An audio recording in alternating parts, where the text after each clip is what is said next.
Good morning and welcome.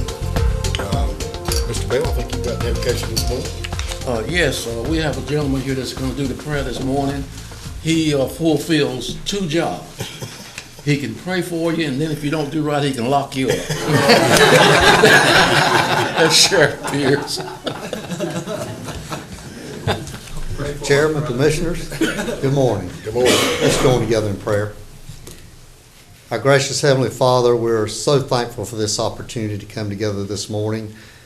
We as elected officials know that we have an awesome responsibility to serve the citizens of this county. And we just pray, Lord, that you will give us wisdom and insight and discernment as to our responsibilities. We pray, Lord, that as we go forward in this meeting, that you will lead, guide, and direct the decisions that are made here today, and give us unity, Lord, in the decisions that are made. We ask all things in thy Son's holy name. Amen. Amen. Thank you, Sheriff. Stand please for the pledge. Take the flag.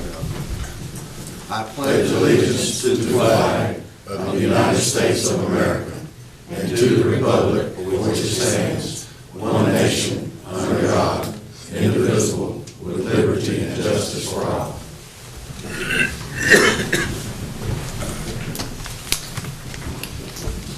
Hope all commissioners had the opportunity to read the minutes of both our January 17th regular meeting and our 18th budget retreat meeting. Are there any comments on the minutes or any questions about it? If not, I'll entertain a motion to approve. So move. We have a motion on the floor. All those in favor, please raise your right hand. Unanimous. Mr. Wood, is there any adjustment of the agenda? No, sir. Okay. Any commissioner need to make a change on the agenda? All right, then I'll entertain a motion to approve the agenda. Motion to approve. We have a motion on the floor. All those in favor, please raise your right hand. This is unanimous. Appointment committee, Mr. Gurley. Yeah, we met this morning. We have one.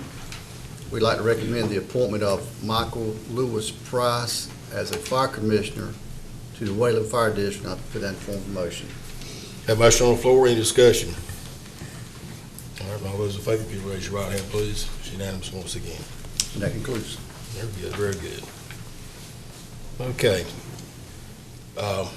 Mr. Wood, if you discuss the conveyance of the property Okay. and unfinished business. This is the property we've been working with the Wayne Community College on. What the purpose of this is that if you'll notice, going down starting at the left upper corner, just above that is where the Maxwell Regional Agricultural Convention Center is. This property, what we've done is on that property, which we now own, and also the 6 acres which the city kept for its hotel, we've worked out an agreement with the city for sharing the cost of this. That piping will be on our property, so it doesn't show on here. Once it leaves that property, what we're needing now is easements from Wayne Community College for the drainage system. We have designed this drainage system so that it covers the 6 acres for the future hotel for the city, the 12 acres that make up the MRAC site, and then the remaining acreage there is for the future expansion of the college.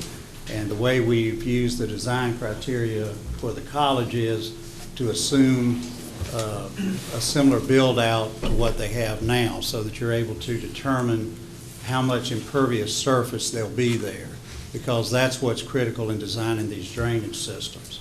So you come down there with the piping, and it basically follows along the edge of their existing parking, and then comes to the back entrance to the college, crosses over it, and then comes into this large area which will be the detention pond, and some people call them a sedimentation pond, but that's required by state law. And then we also have an easement coming out of the back end that takes it all the way down to the creek. So the purpose of this is to install the drainage system. Now, we will own the property in fee simple that makes up the pond, and also just below the pond there's a section of property there, and that is for a storage facility that will be out of sight. The advantage of doing this is this property really is unbuildable where the sedimentation basin is. And so in looking at it, the city manager and I determined that the best thing to do was put it back there in unbuildable property, and that saves us all that acreage for the college to be developed going forward. So we've worked out an agreement between the three parties that we would do this. Just to refresh your memory, in splitting the cost, the county is required to provide facilities for Wayne Community College. So when it comes to splitting the cost, the city will pay for its portion of the piping along the 6 acres they own. They will pay for their proportion of the rest of the piping to carry it, and then also what percentage of the detention pond is reserved for their operation there. And so that's how we'll split the cost. But what we're doing here today is finalizing what we had already agreed to with the college, and this is to get easements on the drainage portions of it, and then own the detention pond outright, and also the piece of property for the storage buildings. The college is in full agreement with this. They were delighted that we came up with this plan instead of eating up some of their prime property. And so they were more than willing to donate the property to us. So we do need a motion for the conveyance then? Yes. To approve it. Is there a motion? Actually, I'm sorry, go ahead. the college has already agreed to convey the property in fee simple and the easement, and what you're acting on today is the agreement to let the college have the easement, to use that pipe that you're going to put in to drain their property. Was there a motion on the floor to what he just said? I put that in the form of a motion, Mr. Chairman. And let me reiterate, that was always the plan. Yeah. They just want it nailed down, I know. which I don't blame them. I'd want the same thing. But, he puts it in lawyer speak. I can't That's do that. We have a motion on the floor. Is there any conversation? Okay. All those in favor, you raise your right hand. It's unanimous. Okay, the next thing is another motion to adopt a resolution for a $27,000 grant, NC Department of Transportation. I think it's airport related, as we discussed earlier. Yes, this is a 90% state, 10% local grant, so there is a 10% match on this, but it's a $27,000 grant for our airport for land acquisition. We've been working on this for some time, so we do recommend your approval of it. Okay, is there a motion to approve? Motion to approve. We have a motion on the floor. Is there any discussion? All those in favor, please raise your right hand. It's unanimous again. We'll move right along. Okay, let's talk to number 3 here on the Dudley Fire Department.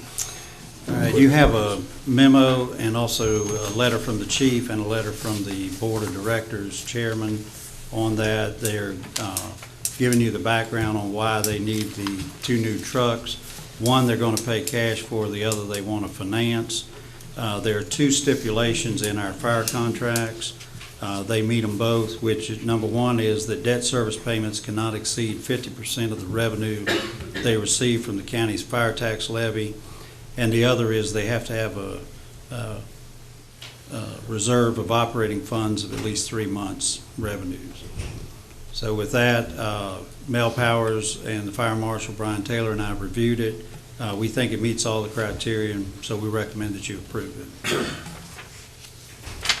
Mr. Aycock? Mr. Chairman, I put it in the form of a motion.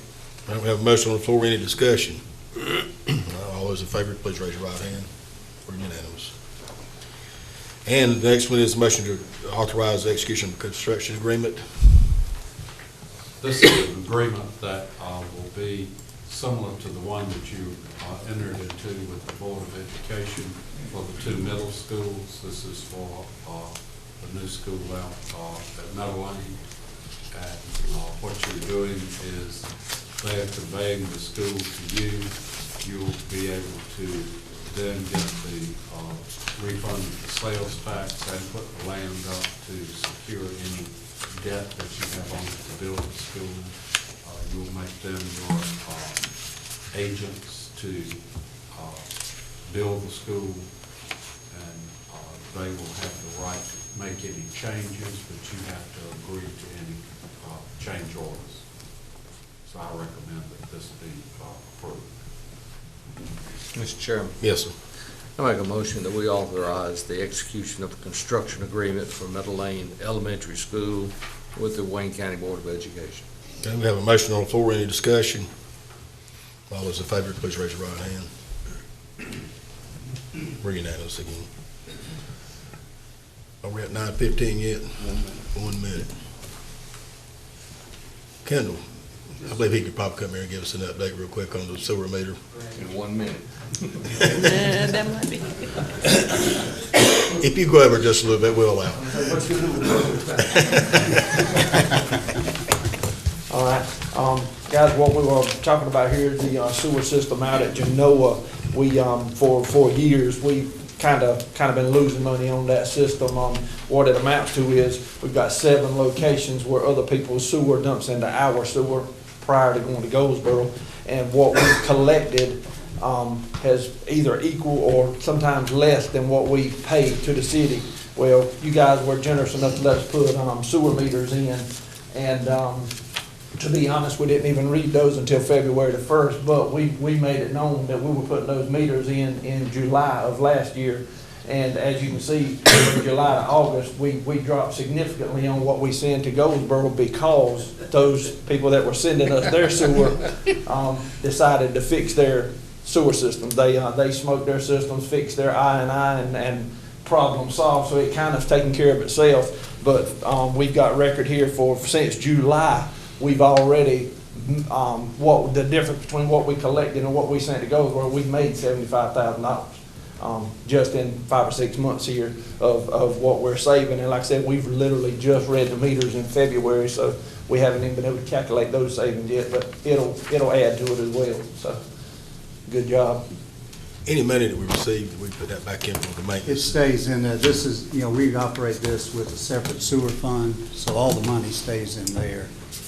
And just to follow up a little bit, as you can see the significant savings, that's the gallonage right there. And Carol, if you'll scroll down, This, now we want to get to the money. Yeah. That's it in money terms. I think you can see in July, the dollars we collected and the payments out to Goldsboro were about equal, which is a bad situation. From there on out, you had $30,800 in August out turning. 12 still came out okay. The flows are high there because we had a little rain event called Hurricane Matthew. And so the pump station we have out at near SPX, that's in a wide open field there. Obviously that flooded. So we got a tremendous amount of rainfall there. I am going to talk to the city about trying to get a credit on that because they lost their treatment plant. So obviously we paid for treatment nobody got because they had to bypass as well as everybody else. So the last 2 months, again, it's very positive again. And so as Kendall said, we look for still a further improvement because right now we're billing these off of the water meter. What we'll be billing off of in the future is those 7 sewer meters. So we're actually capturing what is the true flow coming into our system, and they're going to have to reimburse us based on that. So it's a big improvement already. We look for still a further improvement on it. And not all of that is profit because that extra money is there to pay our salaries and the other operational cost. But as he's indicated, we were losing money because we were sometimes paying more to Goldsboro than we even took in a month because of those excess flows. But as y'all know, this has been about a 2-year process of elimination. We had to fix our leaks and our problems, raise a bunch of manholes that we had, and then we had to further identify where the problems were coming from other people, and then go ahead and put sewer meters in there. So this is a huge turnaround for the sewer system. Thank you, Ann. Great job. All right, we're past the 9:15 time now, so we can have public comments. So the public comment period is open. Anyone who wants to come up and speak for 4 minutes can do so. Your name, your address, and number.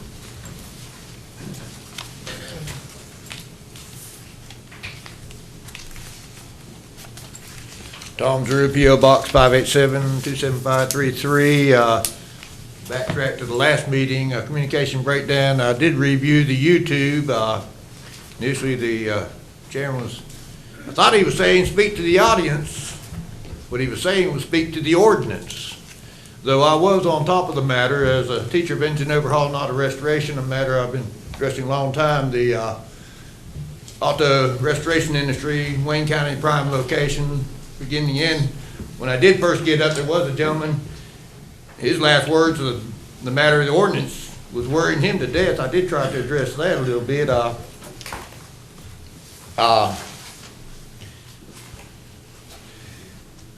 I addressed December 20th, the elections contesting was initiated November 29th, 2016 at 4:39 by an email of an election protest form dated and signed by me and notarized. Though as I addressed then, that'd be false news, unless I had the documentation that would back it up, and that would be the dated and filed copy of that form at the Wayne County Board of Elections office or the state board. And according to North Carolina Administrative Code, Title 8, Chapter 2, Section 0100, Rule 0110A, the state board should have within a day a copy of that election protest received by a county. And I've been seeking a copy of that from the state as a public records request. I asked the county attorney, does he recognize an election protest form as a public record? Mr. Parker? Well, I was seeking a second opinion, but in my professional opinion, an election protest form is a public record, though the State Board of Elections, on the phone, Chief Legal Counsel, not thinking so. I said, well, welcoming that in writing, and I did send care of the county manager to all the commissioners a copy of all communications to the state board on this matter, which is public record. Anybody wants further insight to these matters, and I can do in 2 minutes, I've done my best to put these matters in writing. And technically, anybody should be able to go to the Wayne County Board of Elections office or the State Board of Elections office and seek a copy of that November 29th election protest form. You don't have to tell them who you are or why you want it. And if they don't provide it directly or deny it or delay, you can request a dated and signed explanation of any delay or denial, dated and signed. 2 minutes remaining. And priority, advancing education and democracy, the finest medicine on earth. There is to be tonight Wayne County Community Collaboration. We'll present a viewing of the film Democracy for Sale. Democracy is sold out. Democracy is broke when fee speech replaces free speech. It's absolutely broke when that fee speech is sold at an arbitrary price. And it's absolutely positively broke when that fee speech is not sold at any price. And those are the 3 premises of the contesting of the elections, 30 seconds. And I will see, got 2 people that may be presenters tonight.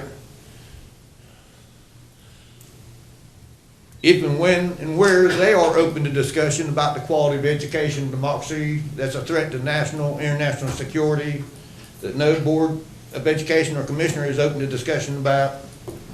And that's the root of it all. Ain't nobody open to discussion about the quality of education and democracy. That's the fundamental problem. 0 seconds. Thank you, Mr. Drew. Over and up. Is there anyone else?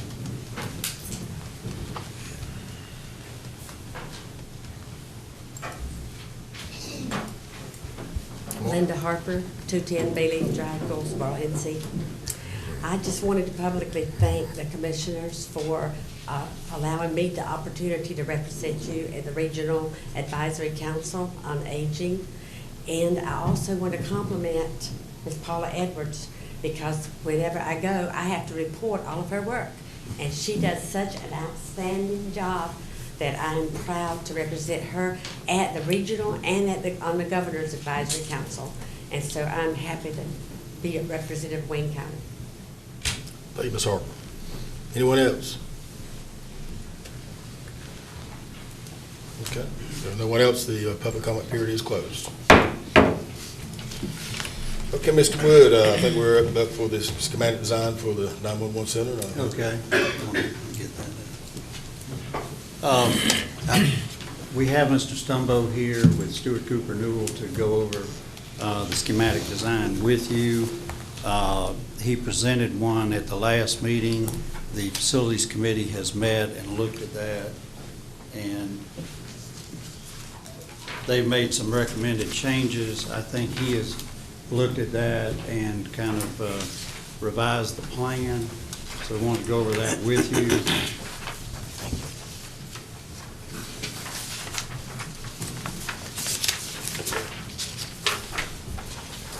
Thank you. So compare this to the plan you have on page 44, which the Facilities Committee was working from. We then sent that up to him. He reviewed that and basically changed where some of the offices would be, but has put in the offices as requested by the Facilities Committee. So with that, Jim, I'll turn it over to you. And does anybody have any questions? I think the major difference is that the Facilities Committee wanted to include both EMS and the fire marshal in moving all of those people over to this facility. So that's what we've attempted to do here. And the way we're doing that is we're boxing in back where the original plan had wasn't totally squared in the back. It's now totally squared, and then those came across the front. So neither plan changed anything about the actual 911 telecommunicators area or the Emergency Operations Center, which is next to it. And just to refresh everybody's memory, there'll be a sunken floor where the telecommunicators are, because that's where the trenches are for all of the electrical cabling. We've done the same thing on the EOC side, so if we ever need to expand to add more telecommunicators, we can simply take that wall out between the two, and that sunken floor already has all the cabling in it.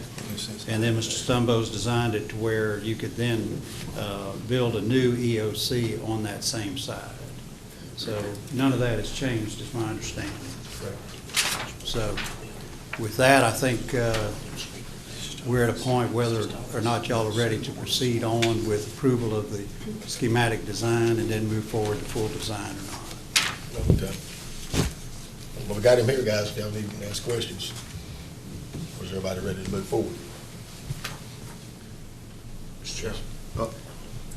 Are we today just approving the design of this, not necessarily the specs of the construction? Well, what you're doing, you have to give him approval at some point on the schematic design that you want him to go forward with full design and creating the specs, the bid documents and all of that. So if you're ready to approve the floor layout, then you would authorize him to go to full design today. If you're not, and you want to wait another 2 weeks, then we would come back and vote on it at that point. But before he can go to full design, we need to lock down on this is what you want done. Mr. Chairman. Yes. It looks good to me, and it's basically just exactly what we had requested. And the title or what's designated in all these offices now, just want everyone to understand that could change. The schematics of what he's got probably will not change, but the titles on some of those offices could be shifted around. This was just to make sure that we got in. But the only question I see, I don't see an office for the EMS shift supervisor. It may be there, but if it is, I'm looking over it. It is not there, and we were specifically directed that wasn't going to move over into this facility, so it was not shown. The EMS shift supervisor will go over to Station 6 and run out with Medic 6. We do not want, if we put the shift supervisor over there, we'd have to put a bedroom in there, because that's a 24-hour-a-day operation, they'd have to go to bid. That supervisor couldn't just have an office there and have sleeping quarters somewhere else, or? I'm just asking, not me. No, it'd be better if we just move them over to Station 6, because they're out on the road most of the day anyway.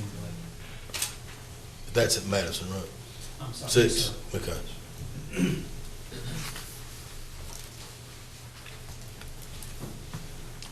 Well, gentlemen, are we ready to move forward? Just, Mr. Chairman, Okay. just as a recap for the public, we're looking, of course, Mr. Wood, you alluded to this last meeting, that this is building us out for years to come as far as our expansion needs. That's right. What we're looking at 10 to 15 years from now, is that correct, Mr. Wood? That's correct, and you'll have enough room in it, but we won't have to put all of the consoles in initially. We'll just put them in as we need them, as we add personnel in there. Okay. And we would be able to meet with them from time to time, or facilities committee, that kind of thing, as he's going through the schematics and building it. And Yeah, designing it. what he'll do Except there's any next, tweaks I we're mean, looking if you sign off. Going back on- to his question, I Yeah, guess. if you sign off on this, the next time you'll see him will be when he's got full design specifications, we're ready to bid it out. So this really is the critical vote for y'all, that this is what you want done. So if you're ready, we'll go ahead. If not, if you want to wait another 2 weeks, we can do that. I don't see either way. Mr. Chairman, I put in form of a motion that we move forward with this project. Okay, there's a motion on the floor. Any more discussion? Mr. Chairman. Yes. I think the only question that I had was whether or not we were building this to a 200 mile an hour or 130 or 110 as our code requires. I think that's the only question. Does that need to be decided today based upon the motion that we currently have? It'll certainly need to be decided within the next month when we start doing actual details of how to construct the building, because that'll impact what we design very specifically.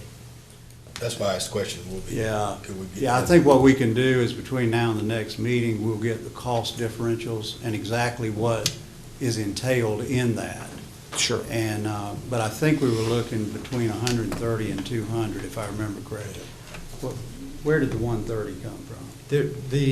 The code requires 110, 200 is what we had originally discussed. The 130 was just a mean point between them.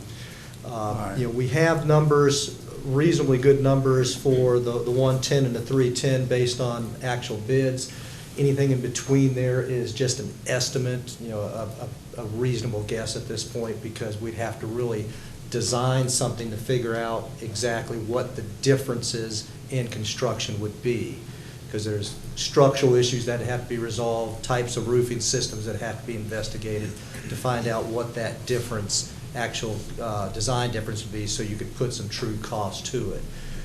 The reason we know the 110 is we built them for that. The reason we know the 200 is we've built them for that. So we have pretty good numbers for those. Well, I'm good with the motion. I would just like to get those estimates in and we make some decision on that, which you say within the next month. Well, we can have a facilities committee meeting fairly soon after he gets those numbers, and then come back with a recommendation to the board on that.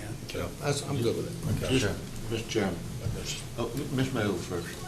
I just had a question. You built several of these facilities.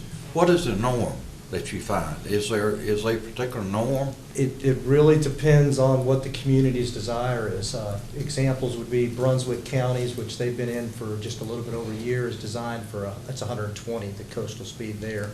The one that's under construction with Florence County right now is the 200 mile per hour. So it's the desire and the budget of the community. So Okay. the cost differential, just for rough numbers, is about $400,000 between building it as a 110 mile per hour facility and a 200 mile per hour facility. Okay, thank you. Just one thing I want everyone to keep in mind. We primarily focus on wind here from hurricanes. There's nothing that says we can't have a tornado. We've had tornadoes in Wayne County, and I'm not saying that we need to necessarily prioritize that, but we need to keep in mind that we're looking beyond just the winds of a hurricane. is my feelings. Any more discussion? All right, we've got a motion on the floor. All those in favor, please raise your right hand. Thank you.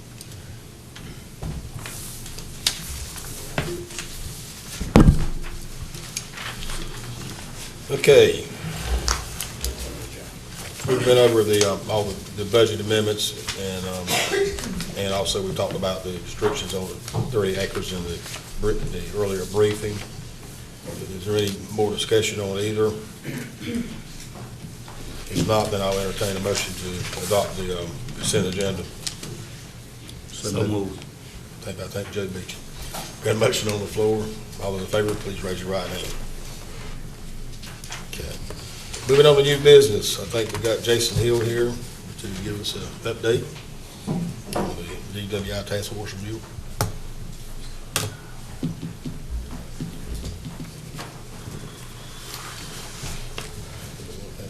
Mr. Chairman, Mr. Commissioners, as you know, in 2015, we applied for and were approved for a grant for Governor's Highway Safety Program for the formation of the DWI Task Force. Since then, it's an ongoing grant process where every year you have to put in for the grant. And it's a step-down program, 100% funded the first year, and then each year it steps down. We've again applied for that grant for this year. I believe you should have the resolution for that. I wanted to give you a little update on what we've done in the first year. Beginning October 1st of 2015, we started the DWI Task Force. We started the team. Actually started it by myself for the first month until I could get other members in place. In our first year of operation, we charged 236 DWI charges. We stopped a little over 2,400 vehicles. So that's somewhere close to about every 10th vehicle that we stopped was an impaired driver. In those over 2,400 vehicle stops, we only wrote around 1,200 citations. So we were actively looking impaired drivers and finding them. To give you a little gauge on how much work these guys have put in this year, Wake County has a DWI task force. They have a 6-man team. We have a 4-man team. Wake County charged 239 drivers. We charge 236. So I just want to let you know the work that these guys are out there putting in. They're working hard, and they're doing a great job. As I said, we've applied for the grant for the third year. You have the resolution, and we're asking to continue on with the work that we're doing. Any comments? As Sheriff Pierce talked to Sheriff Harrison about those numbers. Of course, my thought was maybe we have a bigger problem here. I don't. We evidently needed this task force. I doubt we got a bigger I problem. will say this. We have seen a reduction since our first year of operation. We have seen a reduction in impaired drivers. Not necessarily in the charges that we're charging, but we're having to stop. The number of vehicles that we stop before we find an impaired driver is increasing. Well, that's a good thing. The guys are still out there working hard every night and every weekend. So far this year, from October 1st of 16 to this date, we have charged 100 and I want to say 10. I believe it's 110 DWI charges. It was a rough holiday season for DWIs. So, Councilor, do we need to approve the resolution? Yes. Okay. I did have one question before we Mark, get go to ahead. that. Yes, sir. Have you seen a decline in alcohol-related accidents in Wayne County? Yes, we have. I mean, I think that's what this whole thing was about. You're exactly right, yes, sir. Now, the numbers are a year behind in that respect. The numbers that we originally started out from were a 5-year period from, I believe, 9 to 13, is that 5 years? And it goes up each year. But we have seen a decrease. We are now in, where we were 16th in the state for alcohol-related fatalities, we're now 21st. So that is decreasing. But we are still well within top 25, and I mean 21 out of 100. That's still pretty high. And we still there's a lot of work to be done. These stops you're making is when you talk about DWI, that can also include opiates and that kind of thing too. Absolutely, correct? yes, sir. Are we still seeing a large increase in that, or has that begun to level off, or where are we on that? I wouldn't say there's an increase, but there's definitely a kind of a line, I guess. You know, there's no decrease or increase. I would say out of those 236, probably maybe 15 to 20% were drug impaired drivers, and that's anything from over-the-counter medications that can impair to opiates. But that's definitely a problem on the roadway. Yeah, I thought it probably was. Is there a motion to approve the resolution? So moved. Got a motion down on the floor. Any more discussion? All those in favor, please raise your right hand. Thank you for what you're doing out there. Ms. Edwards is up next. Good morning. Good morning. Thank you for allowing us to be here today. I'm here for a couple of reasons. First is to share with you some of the special events that we have planned for the month of February at the Peggy Seeger Senior Center, and then also to introduce to you our Senior Games Ambassador. But before I do that, I'd like to share the special events that we have going on at the Senior Center, and also to invite you to these events that we have. As you know, February is a time when we celebrate Black History Month, and we're going to start that off tomorrow with celebrating using storytelling. And that is Wednesday, of course, February the 8th, and it starts at 10:30. And we have storyteller Miss Priscilla Best, and she's going to share with us her gift of storytelling, where she'll render an array of African-American folk tales, proverbs, and poetry. And we just look forward to that time where she's going to share that. She does a call and response and really involves the audience during this time. And then later this week, we have the Starlight Dance Band that's going to perform for us on Friday.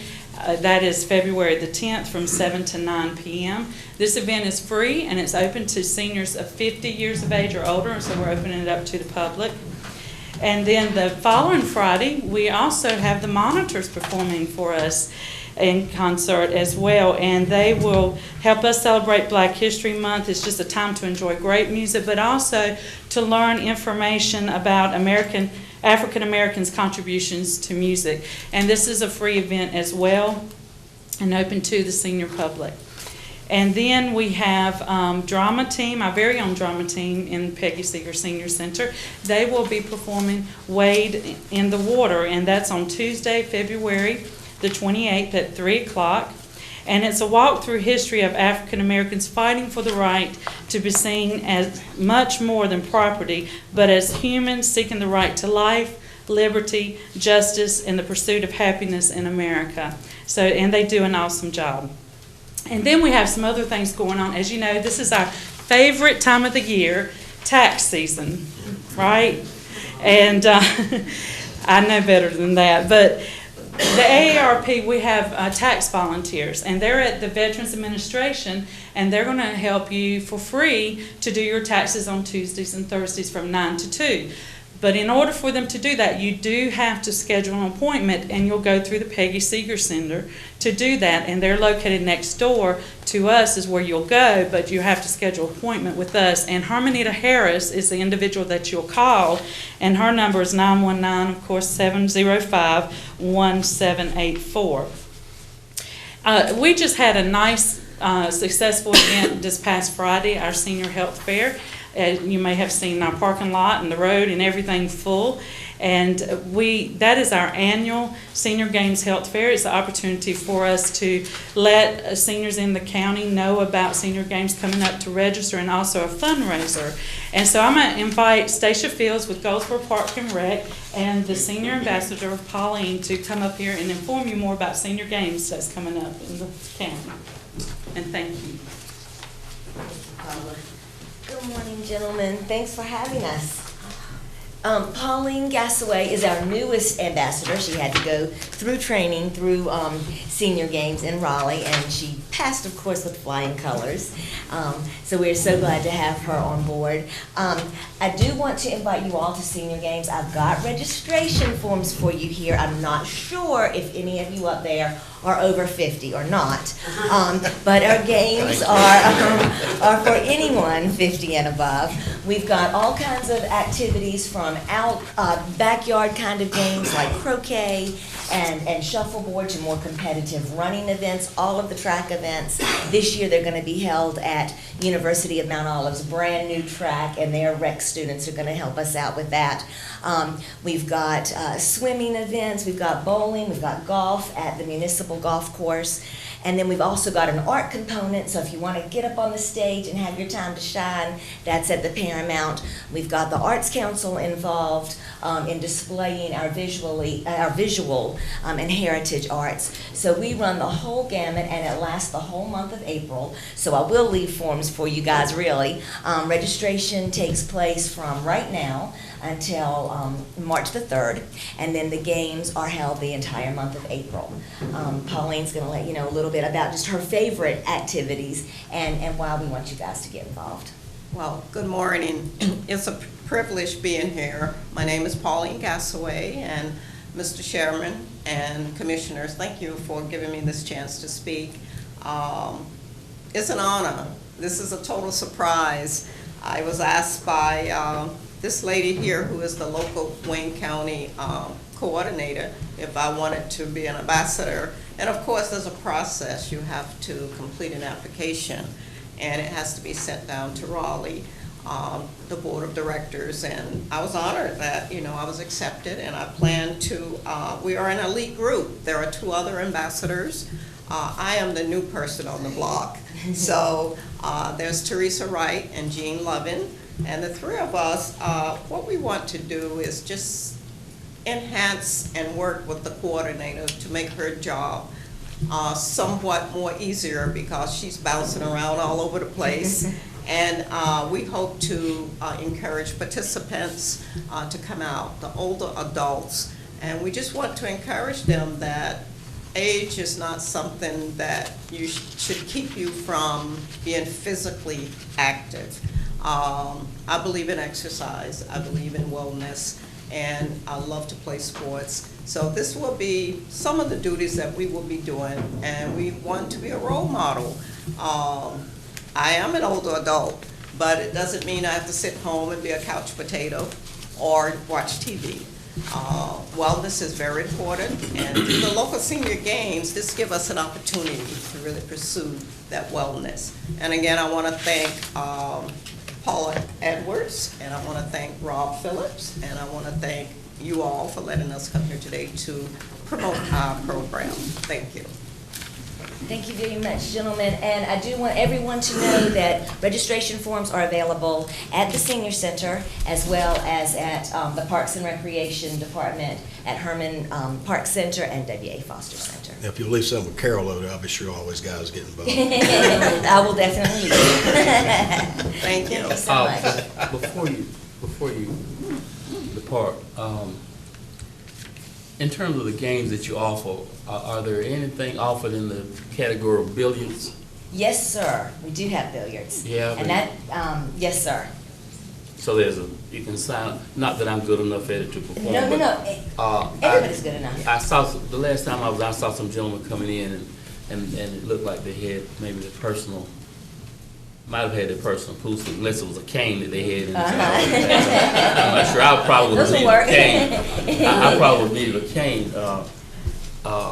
But that's what I was just curious, that we had a wide range of games that fitted the taste of all the senior citizens in Wayne County. Yes, sir. Do you have opportunity, card games? Card games are not really included at this point. That is something that we could add locally. It's not part of our sanctioned event. So they're not allowed at the center? No, yeah. I'm sorry, I didn't get that. We both have lots of card groups, so yeah, they're allowed. I think they want you to be a little bit more involved rather than cards.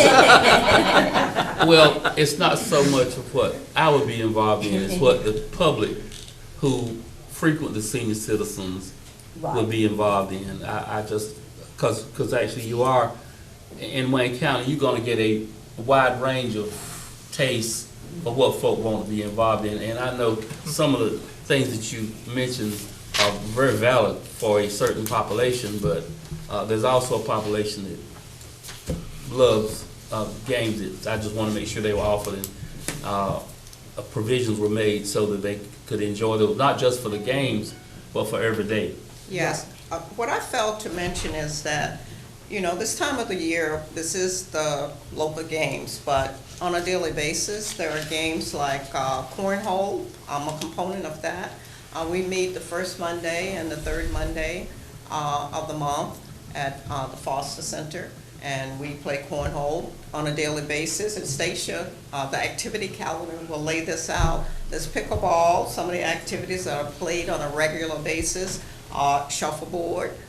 There's numerous games outside of the local games which we participate in on a weekly basis. Basketball, you know. Just to give you an idea of what is in the local games, and a lot of the participants, they are geared to the local games because it is true during the course of the year the games are played. There are fun walks or horseshoes will be presented in the local games, tennis, golf, racquetball, table tennis, track events, cycling. So we cover the whole spectrum, and Paula and Stacia can go further into this, but there's something for everyone. And just to add, if you like to practice your pool shot, Mr. Cromartie, you can come to the senior center. We have 2 professional-sized pool tables, and we have some pool sharks. They even brought the gold back. And I was going to say, from they the went to state. state. Yeah, they went to the state competition for senior Come games. on over. And as far as your more sedentary activities, both of us do offer card games, board games, that kind of thing, on a daily basis. That's not sanctioned through senior games, but they are offered at our centers. And I appreciate that because as we do find ourselves having more birthdays behind us than we probably have in front of us, card games, billiards, those are some of the kind of things that, and yes, I used to carry a basketball in the trunk of my car, but that's been a long time ago. So that's the kind of thing that I was just want to make sure that was condoned, promoted, encouraged, and all that, because there is and you mentioned, I think you used the word sedentary. That's people like Joe is not like getting up playing basketball. Thank you, ma'am. That getting together is so important, just as important sometimes as the physical. Yeah. Well, thank you guys for having us. Thanks for coming. Okay. Next up, I believe we have the Andrew Jernigan, the president of Downtown Goldsboro Development Corporation. And good morning. Good morning, gentlemen. How are y'all doing? Doing great. Never been in here before, but I see a lot of friends and customers of ours. Good to see all you guys. My name is Andrew Jernigan. I'm the president of the DGDC. First of all, I'd like to thank you guys for making time on your agenda today. Also, as someone who gives to the community selflessly, thank you guys for what you do for the entire county.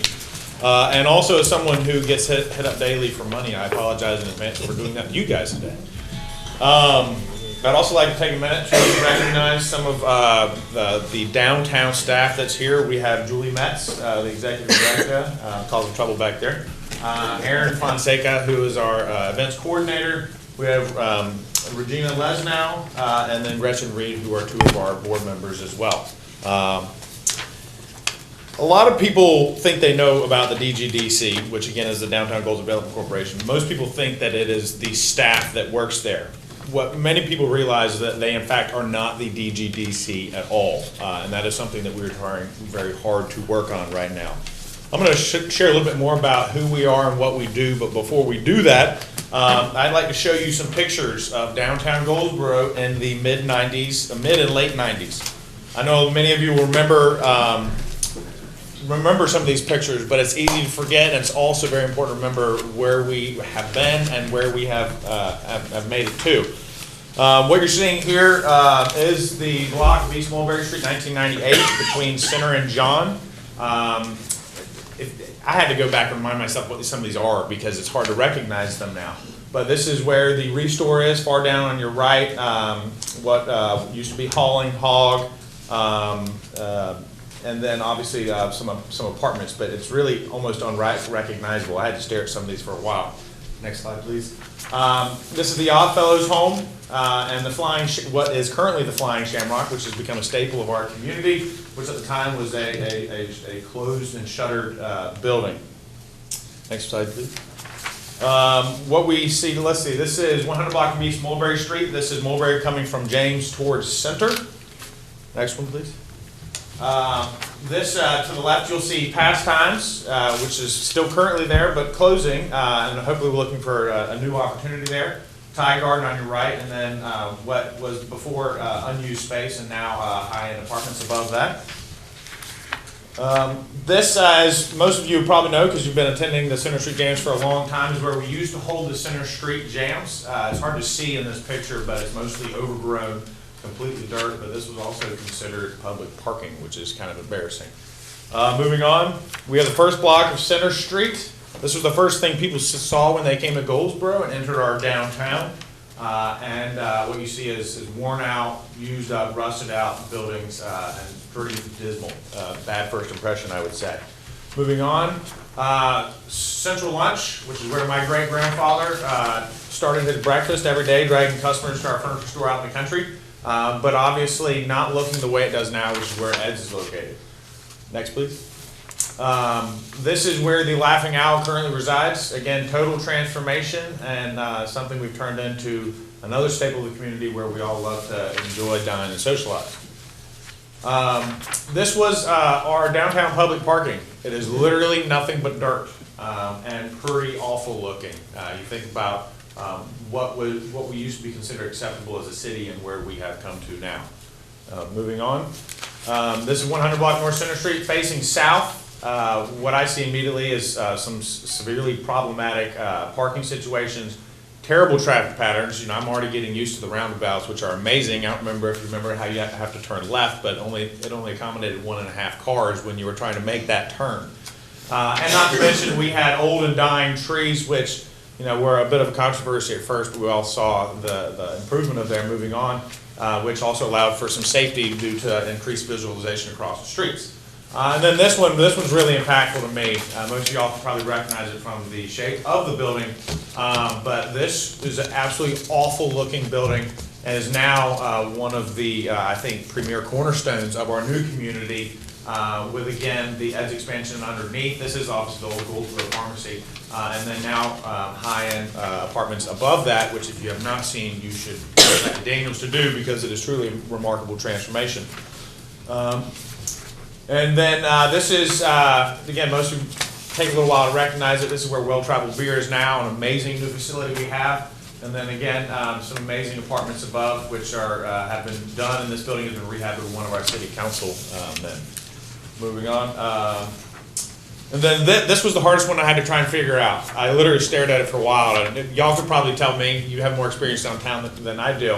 But what we're looking at is what is now Torero's, Jay's Sushi and Burgers, as well as our amazing new Arts Council of Wayne County headquarters. But again, an incredible transformation there.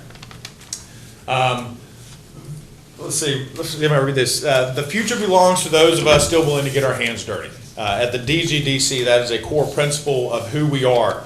We believe that the downtown is the heart of our community, and it benefits not only downtown, but the entire city and the entire county as a whole. If you ever go to our Center Street jams, I love it, especially the more country our bands get, the more I see of our county folk there, and they are the best crowd ever. We all have a lot of fun. So some highlights about the DGDC, which again does stand for the Downtown Goldsboro Development Corporation. We are made up of 24 extremely active board members.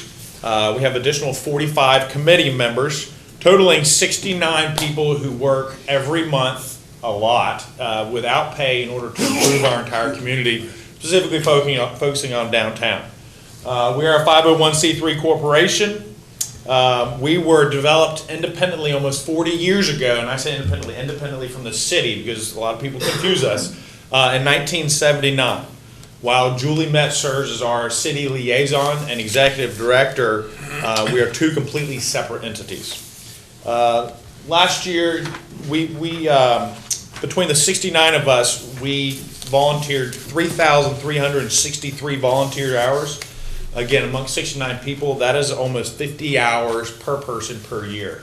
As nothing but a volunteer organization, you guys can appreciate that's a lot to demand and expect out of any volunteer community. And the great thing is we love doing it. We push for more and more every year.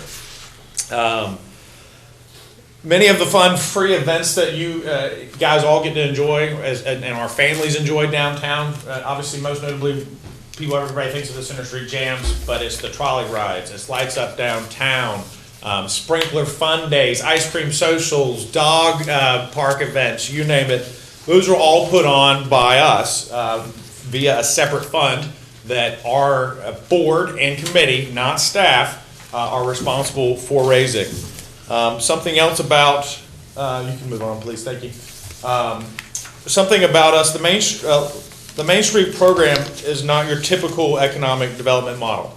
It is much more comprehensive, focusing on elements such as design, promotion, and organization, as well as economic vitality. We work through all these areas in the guidance of the Downtown Goldsboro Development Corporation. To partner with this, and the partnering with the city has helped bring significant changes to our downtown, the ones that we are experiencing today. Some of you may have not heard, but we have recently achieved a major milestone. Not only are we a nationally accredited organization, we have been nominated as one of 10 communities across the entire nation to receive one of 3 awards at the national level called the Great American Main Street Award. We are the only organization, the only community rather, in all of North Carolina to have ever been nominated for this. We will be traveling to Pittsburgh in May in order to find out exactly how well we did. But it is a very exciting time to be part of downtown. As of now, and this is where my apology comes in, we are in the middle of our 2017 sponsorship campaign. There are many ways to give. Obviously, you can see above us here, or beside you guys here, we have incredible private partnerships throughout our entire community. The business community has really stood up and gotten together to make sure that we can do all of these things so that the entire community has somewhere to go and enjoy a diverse opportunity of different things to use. Obviously, we have also partnered with the city. They have been amazing to us. While the private community and private citizens via the volunteers put on all of these events independently, obviously the city does help us as far as putting up stages and cleaning up and organizing, policing, you name it, make sure these events are safe as well. What I think is also important, I've always believed that you need to be the change you wish to see. Lead by example. Put your money where your mouth is. Something I want you guys to know about the DGDC as a board is that we're not just out there screaming, hey, you invest in downtown and put your money here and do this. We as a board, again, via raising our own funds, actually purchased our own building in 2012, completely rehabbed it. I would love to give you guys all a tour sometime. It's gorgeous. We're a little proud of it. We decided we're going to be requesting everyone else to get out there and create change, that we were going to do it ourselves. So we purchased our own building, and we did, in fact, put our money where our mouth is. What I'm asking today is that I would encourage you guys to get involved in our sponsorship campaign.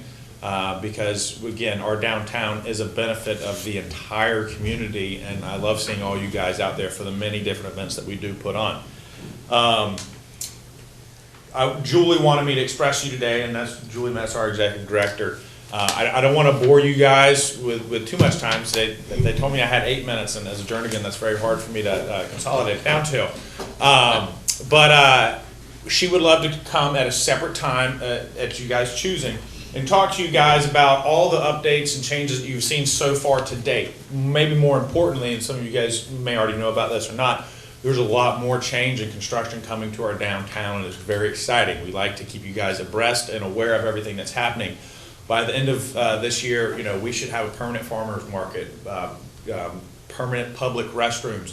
We're going to have an amphitheater for our Center Street jams or any other events that need to take place. Splash parks for the kids. It's going to be awesome. I don't have enough time to inform you guys of all that today, but it's coming, and if you guys would like, Julie can come back at a separate time and make you guys aware of that. Lastly, I want to thank you for your time today. Really appreciate it. I know how long these meetings can go because I have to run my own, but I do appreciate it, and if you guys have any questions, I'd be happy to take them now. Questions? I just got a little trivia for you. Oh, boy. Yes, sir. Goldsboro Drug. Yes, sir. They were the first business in Goldsboro to get a telephone.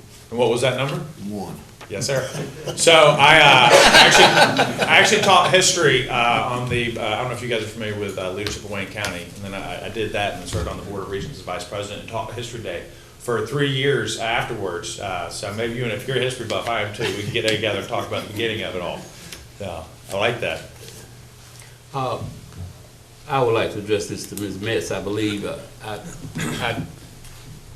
and glad to see you, sir. I'd always thought associated the development of Goldsboro with Mayor King, and I always heard your name associated with that, Ms. Metz. And the reason I bring this up, I just want to take an opportunity to say to you all who I thought was pretty much heavily involved, you've done a great job with downtown Goldsboro. And it's hard to remember how difficult it was to turn left on Center Street now that you don't have that problem. Believe me, that was a great change. And anyone who has been around in Wayne County, and all these guys have been here longer than I have, but to navigate Center Street and Goldsboro was something of a chore, and that was a great improvement. And to close, I was very glad to see that Mayor King just last week, and I didn't get a chance to get to it, but was given his name, his star name, whatever you all call it. Waterstar Award. And I was glad to see him get that. I was wondering what took it so long, but. I would agree. But thank you, sir, and really, I mean, I'm a department head of the city, and we have staff of the city, that the city supports the downtown efforts, but we really couldn't do it without all the volunteers of the DGDC board. They really get out there and make things happen. I was going to say, many of us up here grew up in Wayne County and been here most of our lives. And we remember when downtown Goldsboro was a big deal. I mean, I grew up in Pikeville. Mama took me to Goldsboro. It was something. And then, finally Sears moved out and then started migrating. But what y'all done with downtown is truly amazing. It really looks good. And I was questioning myself. I mean, I admit that the dollars that were spent, whether it was going to be worth it. But it is. And now that I'm also serving on the tourism board, which will be in here in a minute, I really learned the impact of what that brings in tax dollars to not only Goldsboro, but Wayne County as a whole. So I commend you for what you do. Thank you, gentlemen. And I'm going to shut up and sit down now, but I will share with you one of the most impactful moments of my life. My grandfather's 92 years old. Journey of Furniture started in downtown Goldsboro, and then we moved out into the country, as they called us at that point in time. He saw downtown Goldsboro at its greatest, which at that point it was just all that Goldsboro existed. And then he saw it fall, and he saw, it just become almost a cesspool, a black hole, if you will, that even he said just needed to be torn down. And that's our oldest historical generation. 2 years ago, Lights Up Downtown, when we revealed our new streetscape, I was walking with him hand in hand, and he literally had a tear in his eye. He said, Andrew, he said, I didn't believe you guys could do it. He said, I didn't want you to do it. He said, but I'm so thankful that you did. He said, in all of my days, and we're going back 91 years now, never have I seen downtown Goldsboro as beautiful or as bustling as it is tonight. And I tell you what, that made it all worth it. Thank you, gentlemen. Thank you. Before we move on to the next one, I think we probably need about a 10-minute break. I'll say 5, but I know y'all gonna take 10.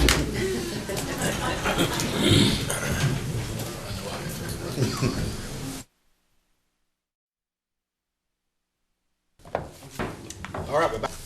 Are you a good friend board? So is your things that will County Commission, like to travel in Goldsboro County, a different to promote 20th and break down the whether radio and exactly how much would be spent on the channel, presentation, graphic, what we would with the council. A month ago, just for Opti on the price. I'm no funding. It was the one based on the go-in. So all that went together. Highlighted pretty much out and just estimated 1 million as their goal listen to that we've done. The best about 1,100 or so. Now some budget and full motion to reach each of the graphic. Like I said, council had running contribute dollars to include circle, print, board, marks 3, and again is about of a penny to read in this. There are 2 T stations, Magner for its that area. Of course, up 3, so the north down to North Carolina. Company needed 30 includes stations on scene, video web apps. Valuable since, for example, month you're beyond because that this person they're out again and seeing. I go back and form include magazine ad issues. So the area is also the 7 million of the 15 online on clicking. I recommend the cover so many and for the wing. We're just go with streetscape accents that's going to gold tracks willing to track good be in our and out of what for whether it be so promote show our county and our city for a good place to come and money. So we don't lean our investment tax and get what from further of an the arguments they're going to get longer for a visit. That's what it is from the they make questions. I remember that I had the thunder that the weekend paid that tax. So the ones there in order and more reached appropriate to I told him to agree with everything. And then for years, rank over percent or other if you things over additional what you may last you to do recommendations is what did 10,000 contingent no yet. We get a lot of more. This is the percent. What? And no. What are we? 80%. We had a fantastic. Actually, I could pull about 70 for 13 in the our for honest growth supply into them. So when we show, we unfortunately of build their gut coming Blue Angels, other wants to exempt percent of orders and provide, and then probably could see a room. So we see 12 can see all that. So. But during those rooms at a taxable rate. I don't know if that makes any sense, but yeah. What prompted my question? I was out riding one weekend with a friend of mine who was from out of town, and they made observation. It looked like the town was busy and full, and the hotels were busy. And my observation was that, it's just a good, and we attributed some of it maybe to the fact that you got Seymour Johnson out there, and people be coming to visit weekends, stuff like that. So it was refreshing to see the town look busy. I just use that. Yeah, it's amazing to me because I think when I first moved here, I was challenged with, I'm in hotel sales, like who's coming to Goldsboro? But I quickly found out, yes, the government is a huge client for the hotels in our area, but Duke Energy is a major industry for overnight visitors. Georgia Pacific is still, which is Cook Industries. We still see a lot of travelers coming in for those industries as well. But on the leisure side of things, it just really depends what's going on. But ever since the DGDC, and it's really neat that he kind of got to speak before I did, finished those streetscapes. I mean, the amount of events that we were able to have and attract, and it be an actual event people are willing to travel for and stay overnight, has been tremendous. It's just very valuable as a travel and tourism director. Without that, this would be a much bigger challenge to try to sell. I mean, the air show itself is like our Super Bowl for Wayne County. I mean, this is bringing in, this is our spotlight, our time to shine. So the reason why I'm requesting additional funding is because I kind of want that extra muscle to match the power and the caliber of that type of event. So we can, put our money where our mouth is kind of where Angie Jernigan is going. It's like just kind of match that caliber and match our representation of what we've got going on. Because I think we get overlooked a lot. We're in between Raleigh and the beach, and I think this is our time to be like, wait a minute, don't forget about us. We're we keep building, we keep bringing industries here, we keep getting new tourism facilities, and I think this is just going to be an extra way we can let people know why they would come. Well, we are busy. I'm glad we still surprise people, but I'm trying to get to a point where we're not surprising them. They just know we're busy. So. Go ahead.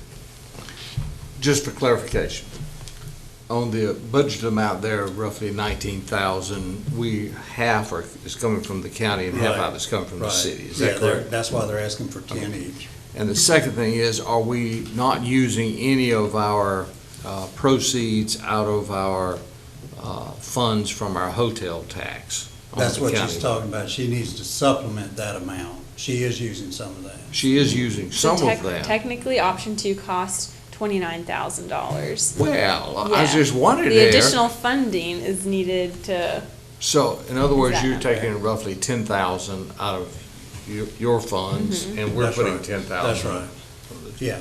So as we're going in thirds, like 10,000 from occupancy, 10,000 from county, 10,000 from city. Sure. Just to refresh y'all's memory, the 1% tax we put in goes for hotel, motel, goes for tourism. And that's what supports the WC Tourism Development Authority. And our agreement with the city is we split the cost on Ashland's salary and one other staff person. And then the rest of the money goes for marketing and that sort of thing. So that's where some of that money will come from. Now, the city also gives them some of theirs. The 2% that the city then gives us out of theirs is earmarked to run the Ag Center. Mm-hmm. And all we're doing with that money right now is just banking it. Sure. Because that'll come up later. Just in line with what Ashland's saying is when we negotiated that agreement, I believe we were looking at about $115,000 per 1%. So the 2% was projected to bring in about 230. I think we're up to somewhere around 270 already. I think by the time you open the Ag Center, we'll probably be bumping 300,000. And then you'll get a bump from the fact that you have the Ag Center and the multi-sport complex. We haven't even brought online our two biggest attractions, ongoing attractions. Wings Over Wayne is the biggest attraction, but it's a 2-day event. But we're basically are going to be marketing with a $30,000 budget and splitting that 1/3 coming from your budget, 1/3 coming from the city, 1/3 coming. That's correct. Okay. And as she said, the city's already committed to 10 if you match it. And that's why Scott and I talked, because he wanted to know how far we would go. And I told him I would recommend option 2. Yes, I'm Gretchen Reed, and I'm the current chair of the two of the travel and tourism boards here. And I think it's important that you guys realize that the last air show, we spent about $45,000 on marketing. So we're not asking for more than we've spent in the past. Okay. I'm just asking for it ahead of time, so I don't get in trouble when I go over my question. Yeah, I think Betsy asked for forgiveness last time. We had to be after the fact. I've not been here long enough to get do more that. money. Yes. Will it be enough traffic that to overflow will affect the Kinstons, Wilson, Smithfield, Selmas?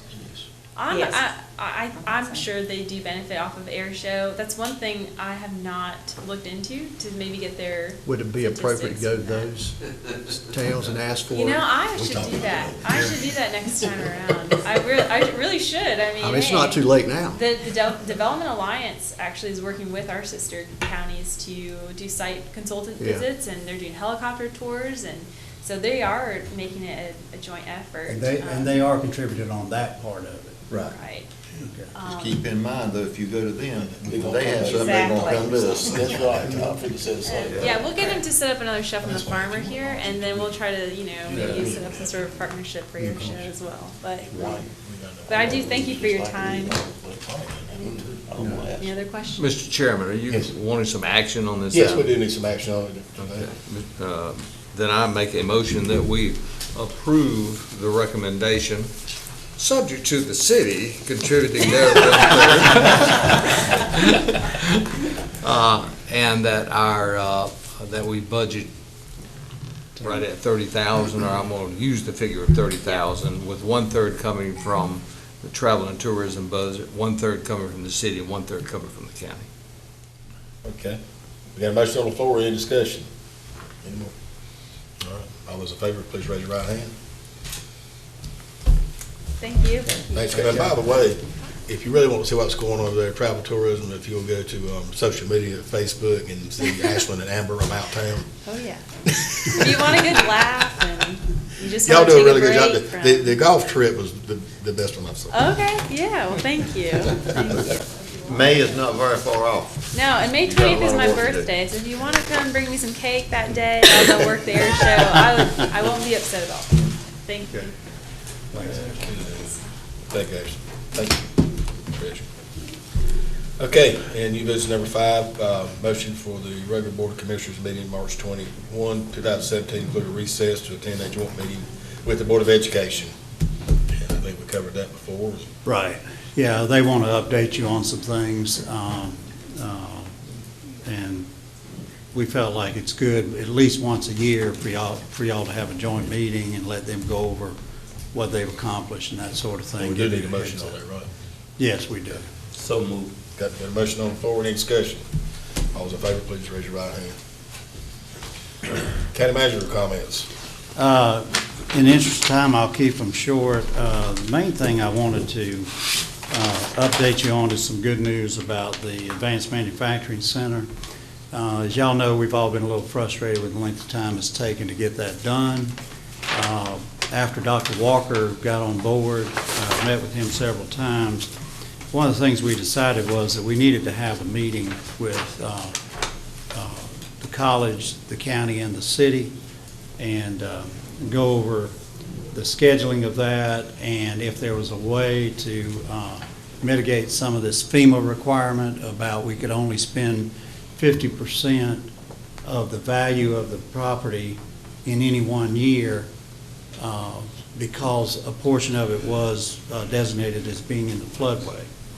So, and the city is the one that administers the FEMA program within the city, just like our planning department does it out in the county. So we set up a meeting with the city manager, the assistant city manager who's over development, and also their planning director and their inspections director. Had myself, Dr. Walker, and Don Magoon was scheduled to be there, and then had an emergency come up, couldn't make it. But all 3 entities were there. We had a very good discussion about what we might do, and then we agreed that the city would go back and look at what some of the options were and see what they could come up with. I followed that up with about a 1.5-page letter. And in that letter, I indicated that our frustration was we could only do about $550,000 of work. Then we had to wait a year. Then we could do another $550,000 of work, and then we had to wait a year, and then we could do another. Well, when I spelled it out like that, that kind of triggered it for the city. So we met last week, and the first thing they came up with, they said, why are you thinking you've got to wait a year in between? And they said that's not their regulation. So there's been a misinterpretation between the college and the city on that. You don't have to wait a year. So that takes that off the table. So what that means is now we're at the 550, then we can immediately go another 550, another 550. The problem with that is you're still doing it in stages, and we want to get this thing done. We're looking at about $1.6 million worth of projects. The college has just now been approved over the last couple of weeks by a state construction office to hire the architect, and I found out some of that meeting also. I thought that the college went out, selected an architect, and negotiated a fee. They don't even negotiate the fee, the state does. It's a set fee. And so they have to follow the state's criteria on that. The bottom line is they now have the architect, they can get going on it. But the earliest they'll probably be through with the plans is September, October of this year. So it's going to take a while to finish them, go through all the state approval process and all of that. During that time, we can look at the options I want to discuss with you. What the city said is Of course, we're looking at getting an appraisal done. If the appraisal goes up, then you can do 1/2 of that appraised value in any 1 year. So that would give us more leeway to do this. The other thing is some of the items don't require a building permit. If they don't require a building permit, they don't count in the 550 amount. So the city's going through that list that we gave them. Remember, y'all voted on exactly what we were going to do there. They're going to go through that list now and see what doesn't require. The third option, and that's the one I'm proposing that we do, is at this meeting last week, they discussed the possibility we could ask them for a variance from the FEMA requirements. Now, they get penalized a little bit with FEMA if they do too many variances on the FEMA regulations, because remember, the FEMA program is designed to get buildings out of the floodway. That's why they do this buyback program that a number of our residents are going through now, is to buy those structures out and get them out.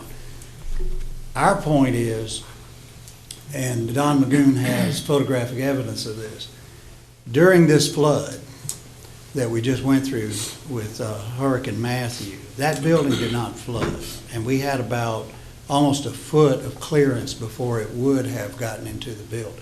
So our feeling is if it didn't flood during there, it's probably not going to flood.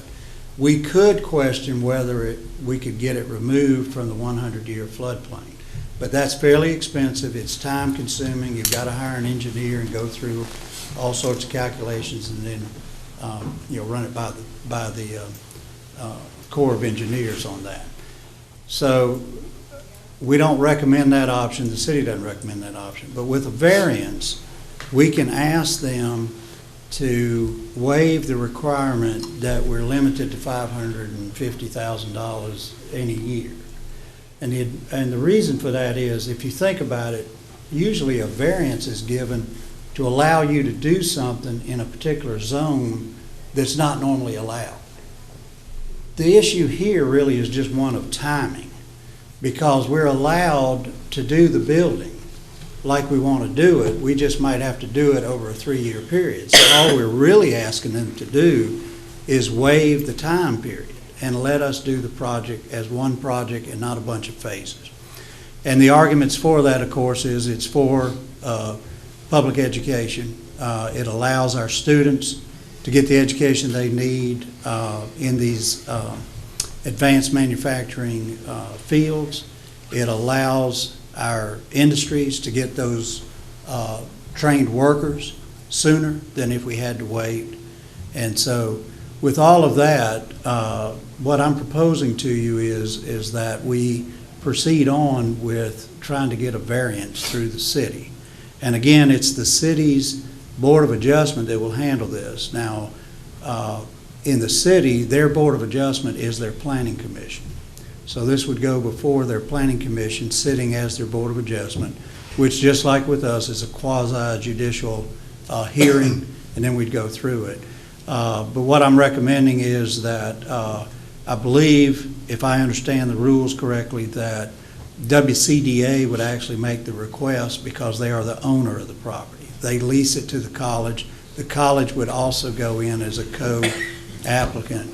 And then I'm also recommending that you authorize me to go and attend that on our behalf. I think we need to make it clear that all 3 entities very badly want this and need it, and it really doesn't make any sense to delay this project. So that's where we're at, and I just want to say I think the city is working with us as much as they possibly can. I've been very pleased with the level of cooperation on this, and really trying to figure out a way that we can all move forward with this. So that's my recommendation to you. We don't have to vote today, but because we've got plenty of time. It's going to take 6 months to design it, but while they're designing it, we should go through this variance process and get that nailed down. So if you're in agreement, we'll add it to the next agenda, but I wanted to give y'all an update on that. So there has been significant movement on trying to address this problem. I'd like to say let's go ahead and move on it, and because any conversation we have with Crystal, with her, little thing she had with the city, if you go ahead and get it done now, you don't have to wait later and then wait That's right. Even more, so That's just right. go ahead and get it done. All right. So when Well, if the y'all time's done, then we can go ahead and get it. Well, if y'all are in agreement, we'll add it to the next agenda, Carol, if you'll make a note on that. Does anybody have any issue with going forward with that? I'm pleased. Well, we were too. I mean, right out of the chute, when I found out we didn't have to wait a year, I never understood why. I mean, we know the federal government does dumb things, but even for them, that was crazy. So I just never understood that. But apparently there was a misunderstanding on that. So we've gotten that taken care of. But again, if we can take it one step further and get it to where we have a variance on the whole thing, what that means for the college is once they get it designed, we can let a contract and no interruptions, we just do the whole thing. If we can't get that, then we'd have to do it in phases. I mean, you could bid it all at one time, but you'd have to do it in phases with the understanding the guy would have to pull off and wait a little while and then come back, which they're going to charge you for that. So it's going to be a cost to us if we have to do that, which is another reason why the variance makes sense. So, all right, well, we'll go ahead with that. And that leads me to the next thing, and Bill's kind of alluded to it, and that is one of the goals you established, and you had it last year too, was to prepare a master facilities plan. I think we've got the rudiments of that in place now. And what I'm going to do is commit that to writing, and we'll run that back through the facilities committee as well. They've asked me to get that committed to paper, and then we'll come back to the board for action on that. But you have basically about 6 facilities that we've still got to deal with. It may not be immediate, but this will be the long-range plan for what are we going to do with these various things. So we're working on that. We'll have that back, again, to the facilities committee shortly, and then they'll bring it forward to you on that. And then you can move forward with how quickly you want to do them. You know, that'll be up to you. What I'm going to give you is the rudiments of it, but the timing of it will be up to the financing and this board about how quickly you want to do them all.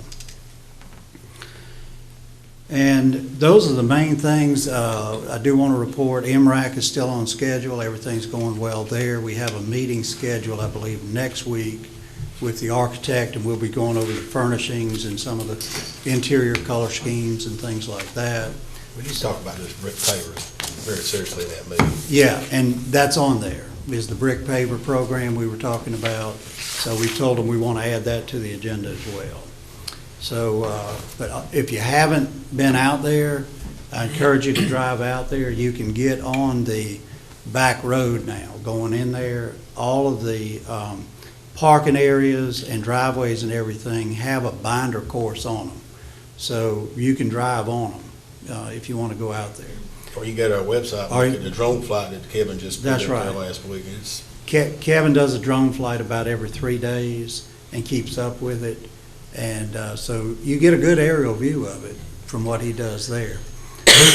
But I wanted to let you know the binder course is down, so you don't have to drive through the mud to get to the construction site and all that. If you want to drive out there, feel free to do so. Just to remind you, it's about a 2-inch lift that's still missing. You don't put that on till the end. And then, you know, just before we open, they'll come in and put that lift on, and then you'll have a brand new coat of asphalt down there.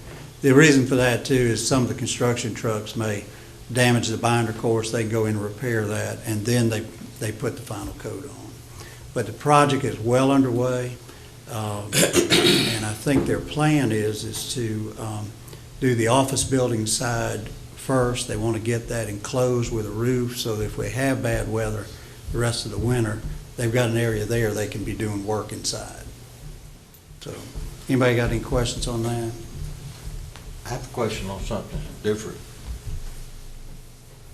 On the changing subjects, going to the subdivisions, is we are planning for North Creek and Canterbury to go out sometime in March.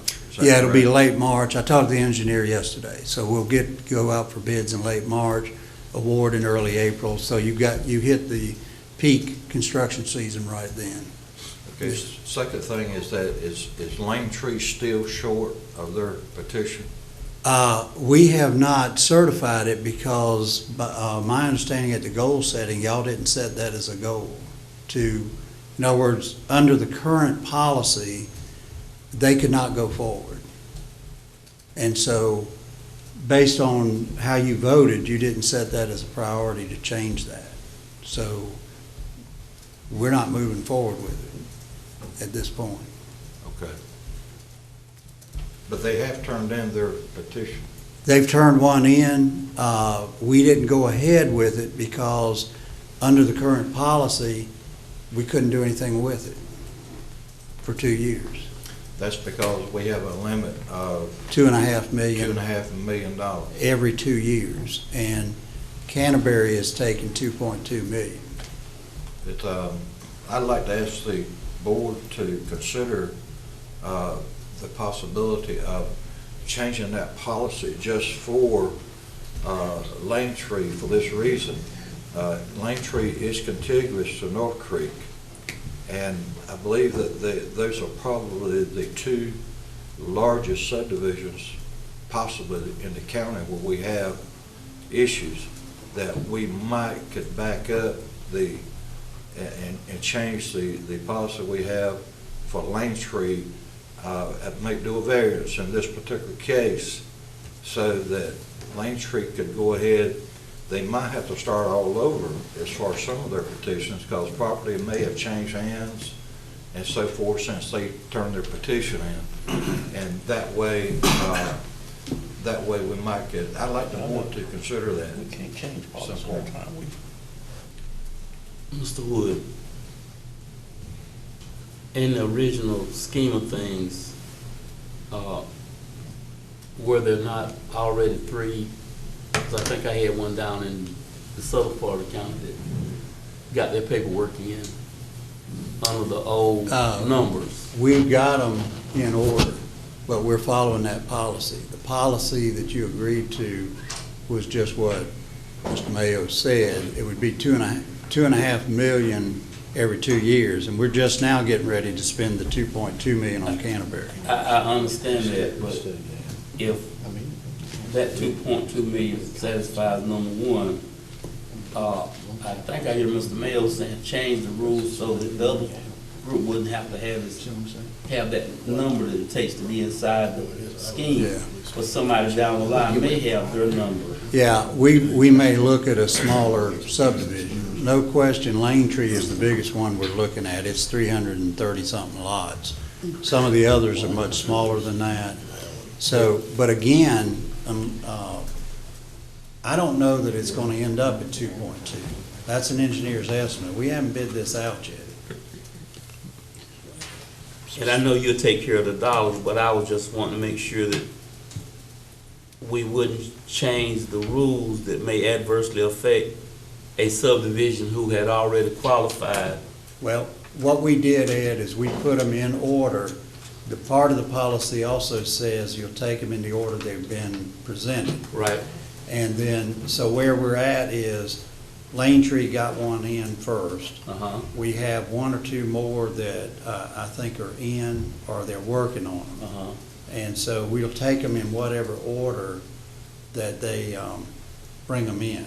Right. But it brings up an issue for us, and Borden and I ran into this with Canterbury, and Ray just alluded to it, and that is if you check it out now and they've got 75%, right. If you're not going to go forward for 2 years, you're going to have to go back and recheck it at that point, because in a 2-year time, you're going to have sales, you're going to have divorces, you're going to have deaths, you're going to have a number of changes, and then those people have a right to decide what they want to do as far as remain on the petition or not. Because the petition, the law says it's the current owner as the tax records show. So it kind of puts us in a difficult situation. We've taken the approach is there's no need to go forward with it until such time as you could act upon it. If you can't act upon it for 2 more years, there's really no need to go forward with certifying whether the petition's valid or not. So it really comes down to, if you're gonna change your policy, you would change your policy, then Carol and the tax administrator and I would sit down and go through that. If you're not gonna change your policy, then we would just sit on them for 2 years, because we Well, can't act for 2 years. And I think that's what I was getting at. You leave the policy as it is, and if your numbers don't reflect 75%, then that means you lose your place in line. But it gives the other people who may have maintained their 75% an opportunity to be considered without It does, but, any harm done to them. but the problem right now is we don't know there's any money available, because we're bumping it. I So what I would do is, my suggestion would be, we should wait until we get this thing out for bid, because this is our first one. We don't know how close it is, and let's find out what we've got.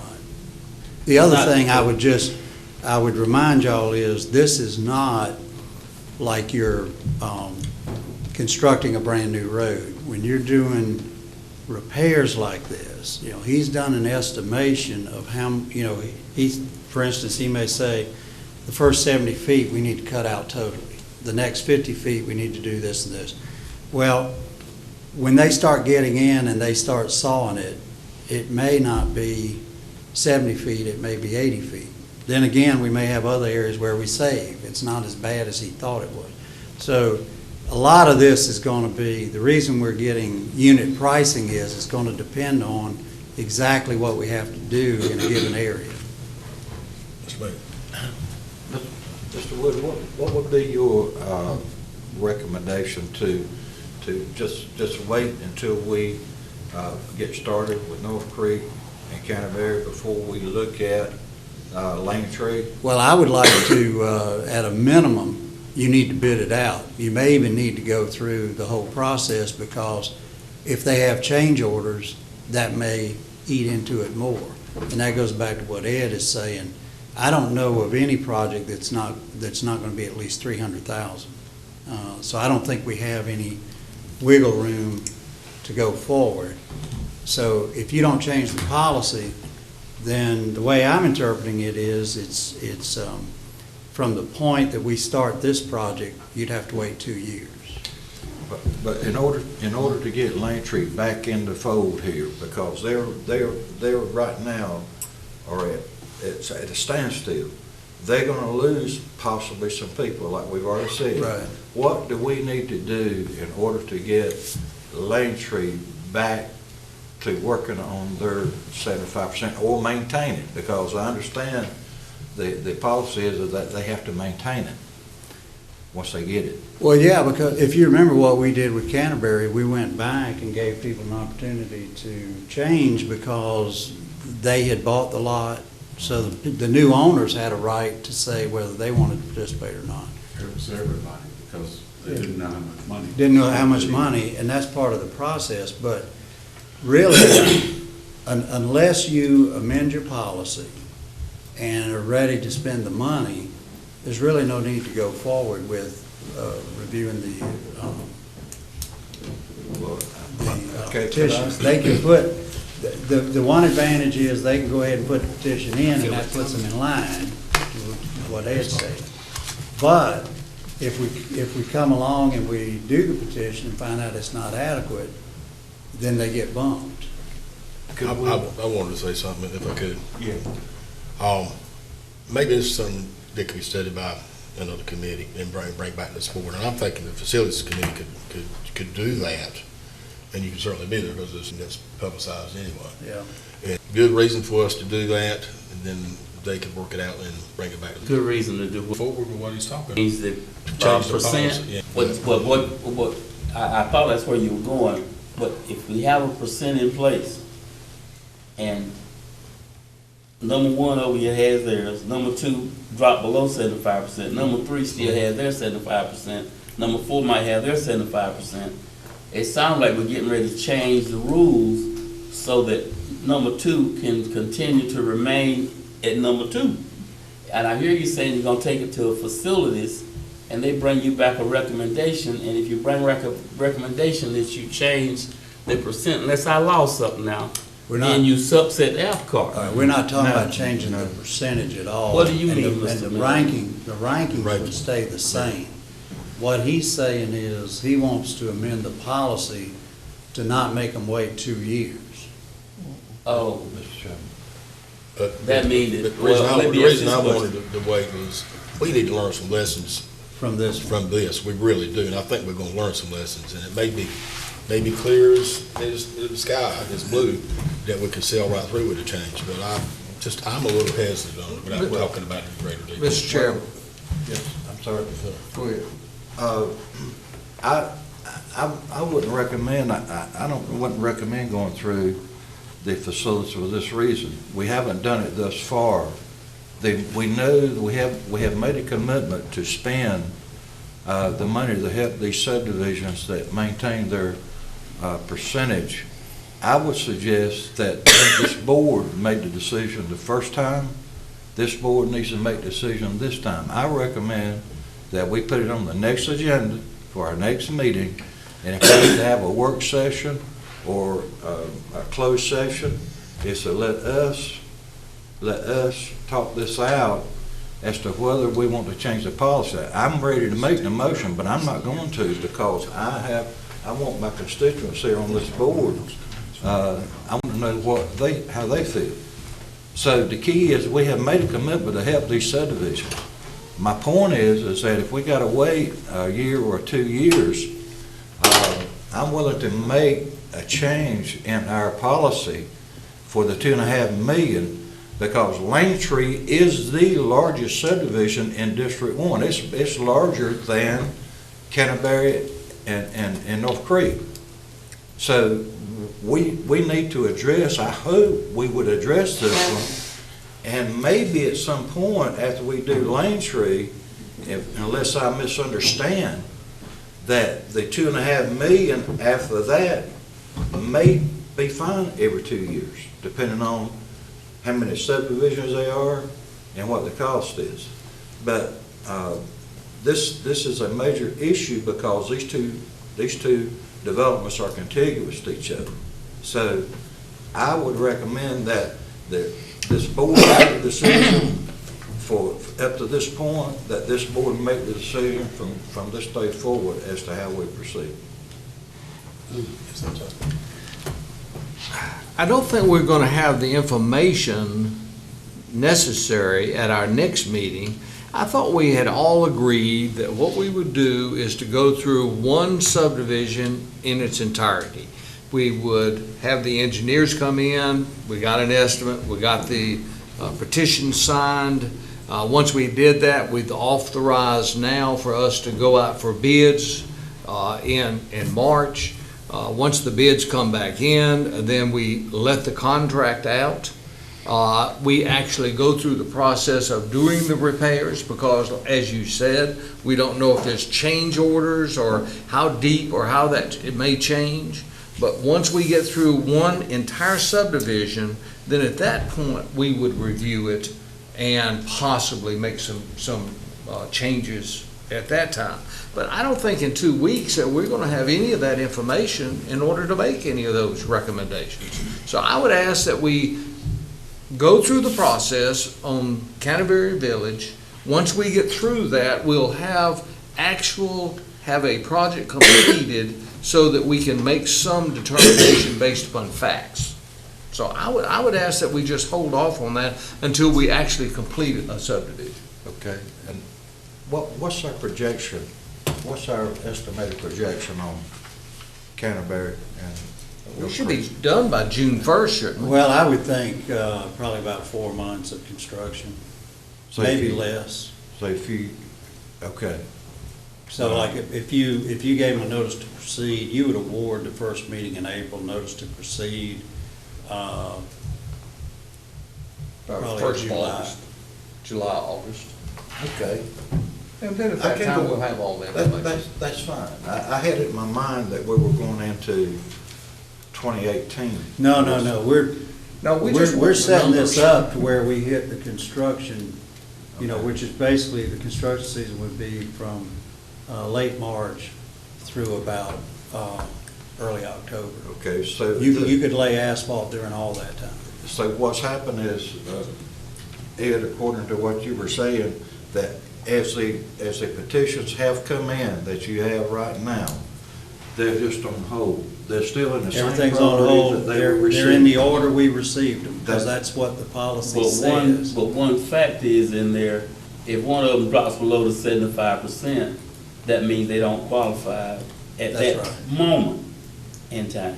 Well, what we did with Canterbury, if you remember, we gave them about a month to try to go out and get enough.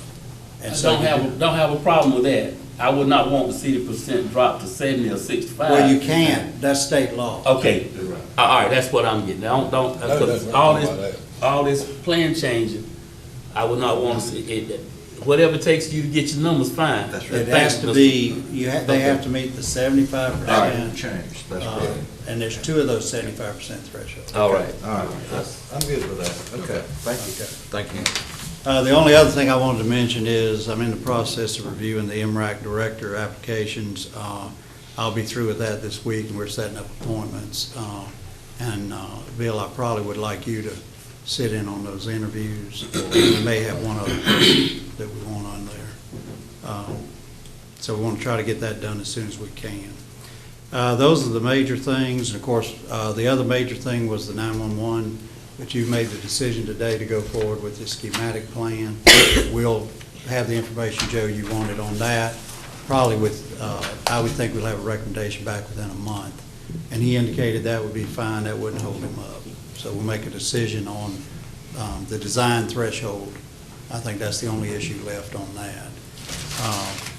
As far as other projects, we'll be coming to you before much longer with an emergency medical services plan, and we'll have that for you shortly. I mentioned the master facilities plan, and we'll have that as well. So I think the biggest thing we're facing, as y'all know, is some of these facilities challenges, but we're making good headway on it. We're making good progress on it. So, I think that's all I've got at this point. We have started on the budget. We had our first meeting with department heads last Thursday on that, and all the information is out to them. They've already submitted their capital improvement program part of it. Now they'll do the operating budget, and then we'll move forward. We also had a meeting with the school folks, and our agreement with them is that by March the 15th, we'll have a revenue projection to them on what we think our growth has been. And then by May the 1st, they'll have their proposed budget to us. So I believe that's everything. Mr. Chairman. Yes. I need to ask Mr. Wood if he would enlighten us a little bit on the meeting with East Point the other day. Yeah, that's a good point. We set up a meeting this past week with East Point, and it was the chairman, the vice chairman, and myself met with them. East Point is looking now at merging with Cardinal Systems. Cardinal Systems is a private entity, but they are an LME MCO. They're out of Charlotte, but they cover a region around Charlotte coming this way. And I think they have 22 entities, so we'll end up with 36. So we'll end up with a 36 county area. We spent a lot of time talking about where mental health is going in 2 years. And I think that's the critical component. In 2 years, the state is going to move to a competition model. And what that means is right now, if you think about it, what the LMEs and MCOs do is they're kind of the gatekeeper for approving whether people can use a provider for certain services, okay? What they're going to be going to is that they will go to the state will get so much money from the federal government on a capitation method, just means by how many heads there are. So they'll do that. Then what they'll do is the state will go out and enter into contracts with these various LMEs, MCOs, and they'll be in the nature of providing almost like preferred provider organizations. It'll be up to them to go out and encourage these different providers to get within their group or network, and then the provider will be paid the going Medicaid rate, okay? So that's how their costs are. But the MCO gets to apply an administrative fee of up to 15%. So if they can hold their overhead down, it makes them more competitive in order to get the business. Now, what they want to do is create a lot of partnerships with people, because if you think about it, it really is a different model. You know, typically a business goes out, markets directly to their potential customers, and the customers choose the product based on quality and price, right? Well, here, the federal government pays for it. So the customer really doesn't care about the price because it's provided by Medicaid. So then the question is quality. Well, they have to keep their quality standards up, and Medicaid requires that. But what it really comes down to is, who do people prefer? It's a competition model in the sense that they'll be in competition among themselves. East Point would not have the monopoly like it does now in these people coming to them. But I think they said they would have 3 statewide contracts and 6 regional contracts for this. So there will be choices for individuals to go to. Now, the interesting part is the individual will go to the provider. There's no more gatekeeper thing. But if they go through them, they get to choose under which one of these PPOs. And so the difference in cost is probably what they'll go on, and the only difference in cost is on the administrative side, because the Medicaid rate is going to be the same for everybody. So that's where we're headed. I think the general consensus among us was we thought this was a better model than where we're at with East Point.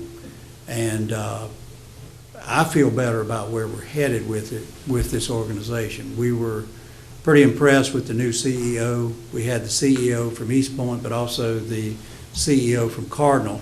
And Cardinal will be the organization going forward.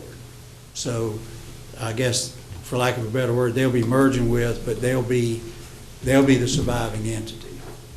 And where we're at is, this does not require a vote of every county. What it does require is the votes of the East Point Board. Now, John is our representative there, and I think we have 2 private sector people who are also on the board from Wayne County. So roughly, you got 12 entities. I think we'll have about 36-member board, and they will vote on it. We did ask about, did they intend to get the proposed agreement out before the meeting? What I don't want to see is they go to a board meeting, present this, and nobody's had time to read it. So they assured us they would do that. And my recommendation would be, once John gets that, is to let Borden review it and make sure we're comfortable with it. And then if we have any issues, we can express that to them through John before the meeting. But that's where we're at on it. That's kind of a broad overview. Y'all want to comment? I was very impressed with that guy. I really was. I really like the way their business model looks. I can't remember what their administrative fee was going to be, but that's how they make their money. He said 8%. That's what I was thinking. And he said a lot of his competitors are higher than yeah. that, and they can go up to 15, I believe was the cap. That's right. And I believe it's sort of like our hospitals. That model is driving. You got to have your backroom operations centralized in one place. That's right. There's no way you're going to be able to survive. Yeah. And I think that's kind of what they're doing. And I think they're very innovative too, because, you know, we talked about the community paramedicine program, they like that idea. Right. And then they had the program they would supply, and then if you want additionals, it'd be up to the county. So actually the market was favoring the counties better this way than what it had been. Right. The only disadvantage I see is, and this was going to happen regardless, because, you know, the state wants to go to 3 of these. And so when you start putting together 30 county regional places, every county can't get a representative on the board. That's right. So what they talked about is that they would have that we would still keep our advisory board. It would be an advisory board from East Point. But that from East Point, from those 12 counties, you would have some representatives selected who would be on Cardinal's board. So it's a little watered down, but there's no way it couldn't be with 36 counties involved in it. But overall, that's the direction we're headed in the state, and that's part of Medicaid reform that they're looking at. I think you can see what the federal government is trying to do is come up with a number, cap it, and then the states have to run their programs and live within that. And this is the model they've chosen to do that. Did I understand, excuse me? Go ahead. Did I understand you say that it could be that actually Wayne County not have a representative on this new board? That's correct. That's correct. There will only be 15 members on the new board. Only 15? But you'll have 36 counties. Interesting. That makes sure John's on it, though. Interesting. How do we go about to ensure that we do have a representative on the board? I think whoever you appoint to the East Point Advisory Board, we just need, we need to have somebody who they want to put on that board. And my guess is they'll rotate them through there, but I don't know what their terms would be. That's part of why we need to see the agreement. Okay. All right. Because I can't answer that. We didn't delve that deep. Now, we asked some pretty pointed questions, and to his credit, he answered every one of them. He was sharp. He's one of his secretaries. So, anything else you guys want to add to that? Okay. But I think the general consensus is that this puts us in better position going forward. And the other thing that they were going to clarify for us what Medicaid pays for and what it doesn't, so this board can make a decision if we do want that maintenance of. And that goes back to what Joe was saying is, he's clear about it. He said, what we'll provide is what Medicaid reimburses. If you want something more than that, we'll help you develop the program, but that's on the county. Because remember, they get their money from Medicaid, and they get some state money, but overwhelmingly their money is Medicaid. Because I've never been clear on that issue. Right. Right. Yeah, because right now, we have counties doing different things. And one of the things we've requested is we'd like to see what other counties are doing and what's the cost figure. The only thing we're doing right now is $42,000 for our drug court. And Medicaid does not pay for that. That's why we would have to continue to pay for that. Mr. Mayor. I just thought of something. This also affects Wayne Opportunity, doesn't it? I don't know. Because they do. Well, see, that's not required by East Point. East Point was just doing that as a good effort type thing for Wayne Opportunity. Okay, well, having a different, because I know that we were having, Wayne Opportunities at one point was having some problems with, supposedly with East Point. My point is that this may open up some other opportunities for Wayne Opportunity. Because we really need to grow that. The VR and all this, we need to look at that because other counties around us are really moving forward with VR and so forth. I think Wayne County, from what I can see in other counties, we are way behind in where we need to be along those lines. So that's just an observation. Yeah. So as they do this merger, then that may be something that we can look at. Yeah. One other thing I did want to mention is, if you remember in the past, we've been approached by, when Ken Jones was the CEO there, about providing more county money for emergency psychiatric care. So I asked him about that, and my understanding, y'all correct me if I'm wrong, is since that'll be paid by Medicaid, we don't need to be funding it. That's right. psychiatric care is provided by will be reimbursed by Medicaid. So we don't need to do that. They should be doing that, which was kind of our contention all along. It was. But anyway, I was glad to hear that. His approach is, if it's Medicaid reimbursable, then we'll do it, and not the county. Let's go ahead and move into commissioner comments, because we got a closed session and I'm hungry. Yeah. You first. Oh, I am. Real quick, we did have a retreat, which has already been alluded to as far as our priorities. I also attended the Carrie Wonders Detention Center dedication, which was, I think we're supposed to be opening that sometime mid-February. Mid-February? Yeah. Okay, that's around the corner. By next week. Yeah. Next week. Amen. We also had a DSS Social Services Board meeting. Just a little bit of an update. Our advertisement for a DSS director goes through February 28th, and after that, we'll be opening up, after the state approves all these applications, then we'll be opening up for interviews and so forth. That is a priority. That is a priority for DSS and as chairman. And of course, Commissioner Daugherty is sitting on there with me now. And that is our priority, is to get this done, get our leadership in place. Being on the Goldsboro-Wayne Transportation Authority, it continues to do really well financially, but again, I want to remind all of us that a lot of this is coming from the price of fuel. I was a little bit taken back that on at our meeting, even though they showed it on the financial statement, but the city made a total profit of 4 cents. I said, why would you even put it on there? Well, that's what it is, you know.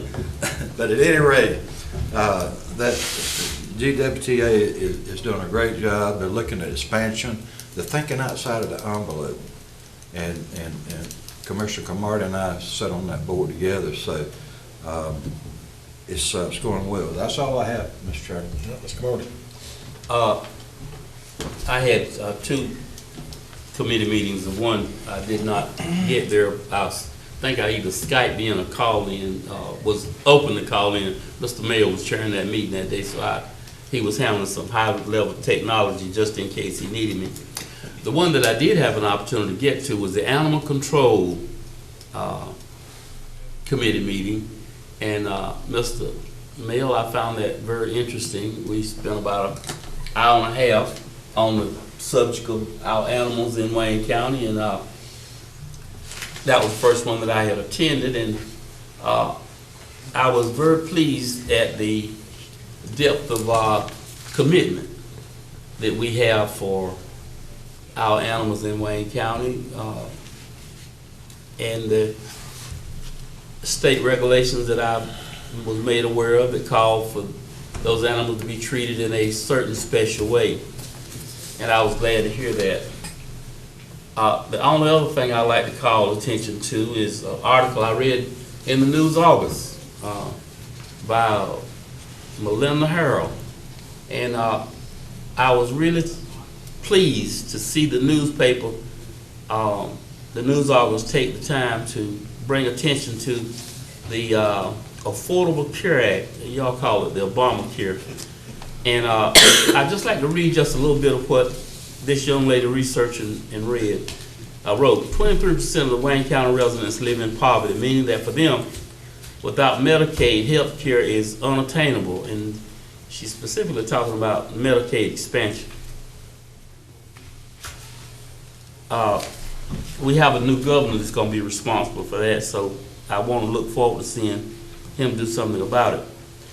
If someone in Goldsboro makes $17,000 a year, they qualify for ACA subsidies, said Dr. Jonathan Oberlander, chairman of the Department of Social Medicine and professor of the Department of Health Care and Management at the University of North Carolina, Chapel Hill. If someone makes $35,000 a year, they can get a subsidy, but if they make less than $7,000, they do not qualify.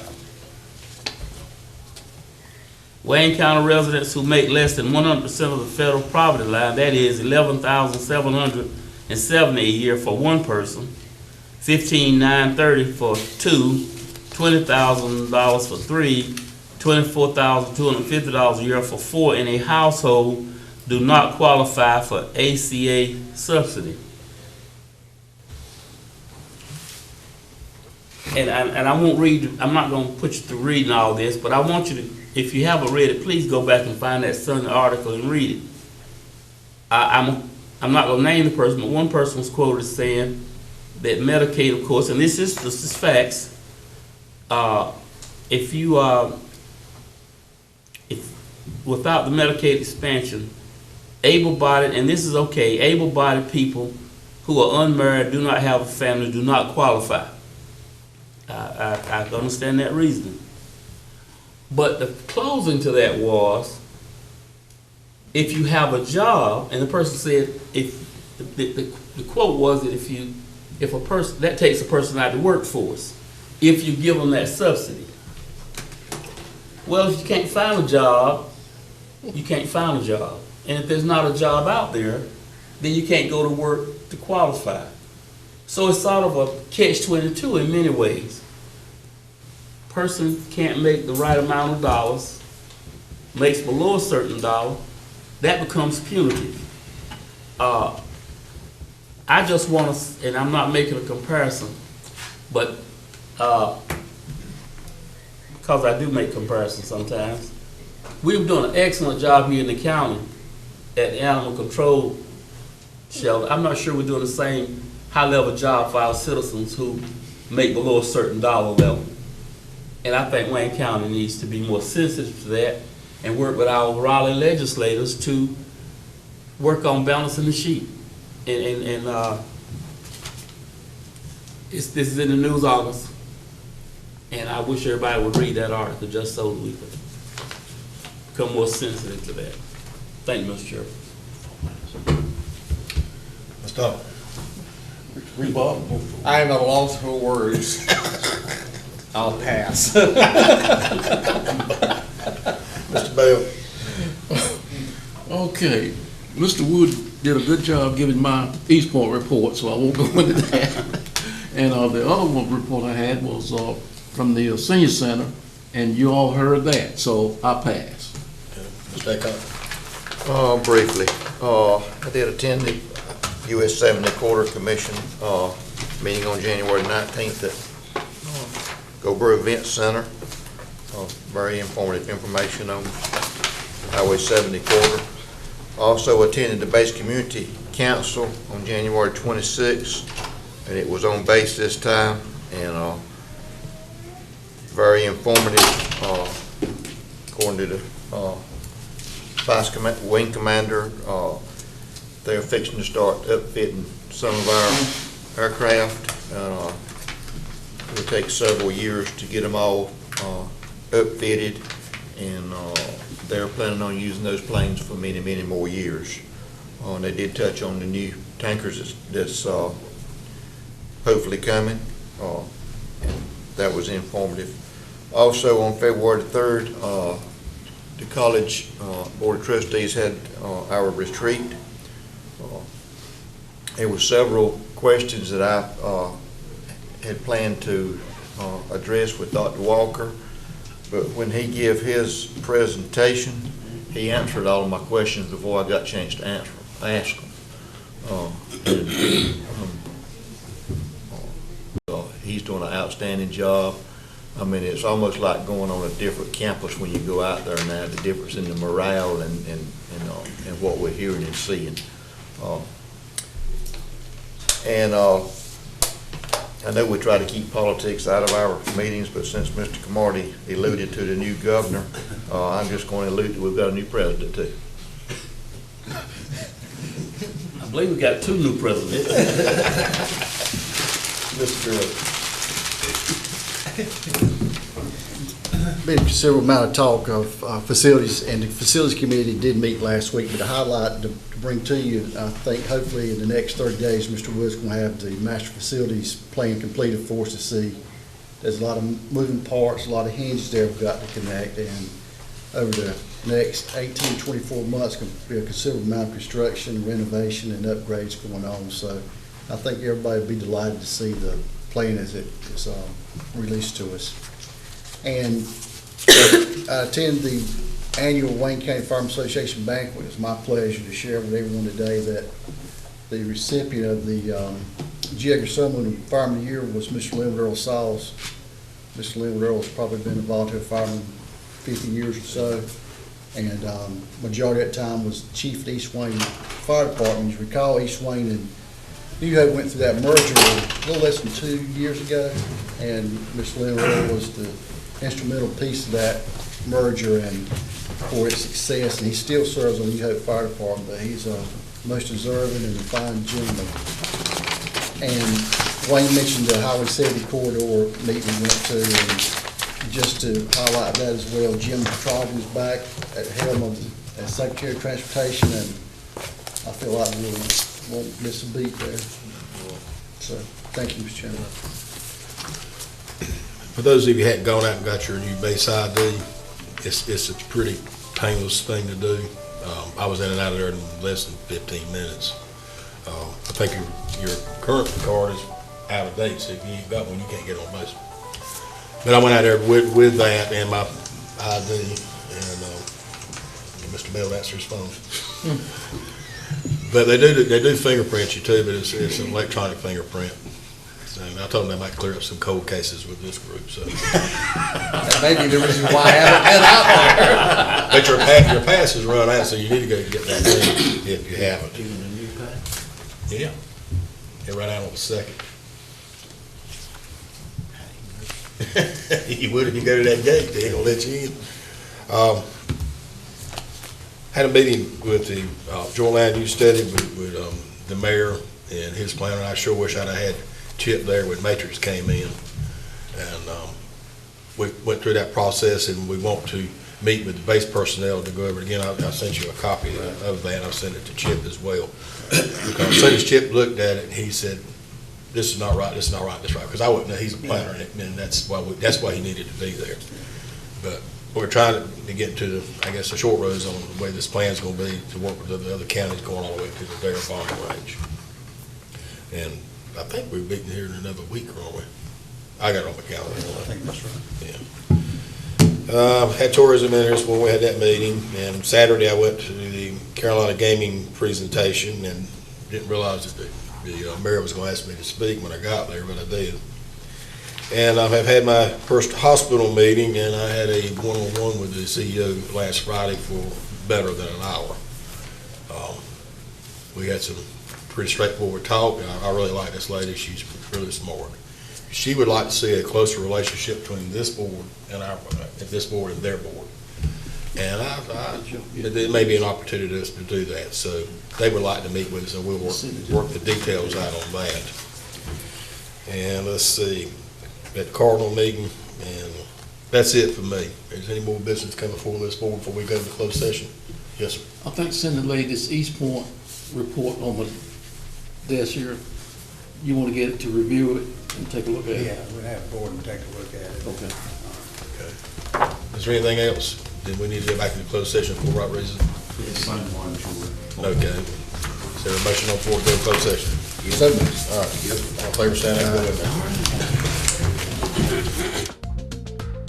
This has been a presentation by Wayne Goldsboro Television of the meeting of the Wayne County Board of Commissioners. Wayne County Commissioners meet the first and third Tuesday of each month in the Commissioners Meeting Room on the 4th floor of the Wayne County Courthouse at 224 East Walnut Street in Goldsboro, North Carolina. For more information, the County of Wayne is online at www.waynegov.com. The mailing address is Post Office Box 227, Goldsboro, North Carolina 27533. Thank you for watching.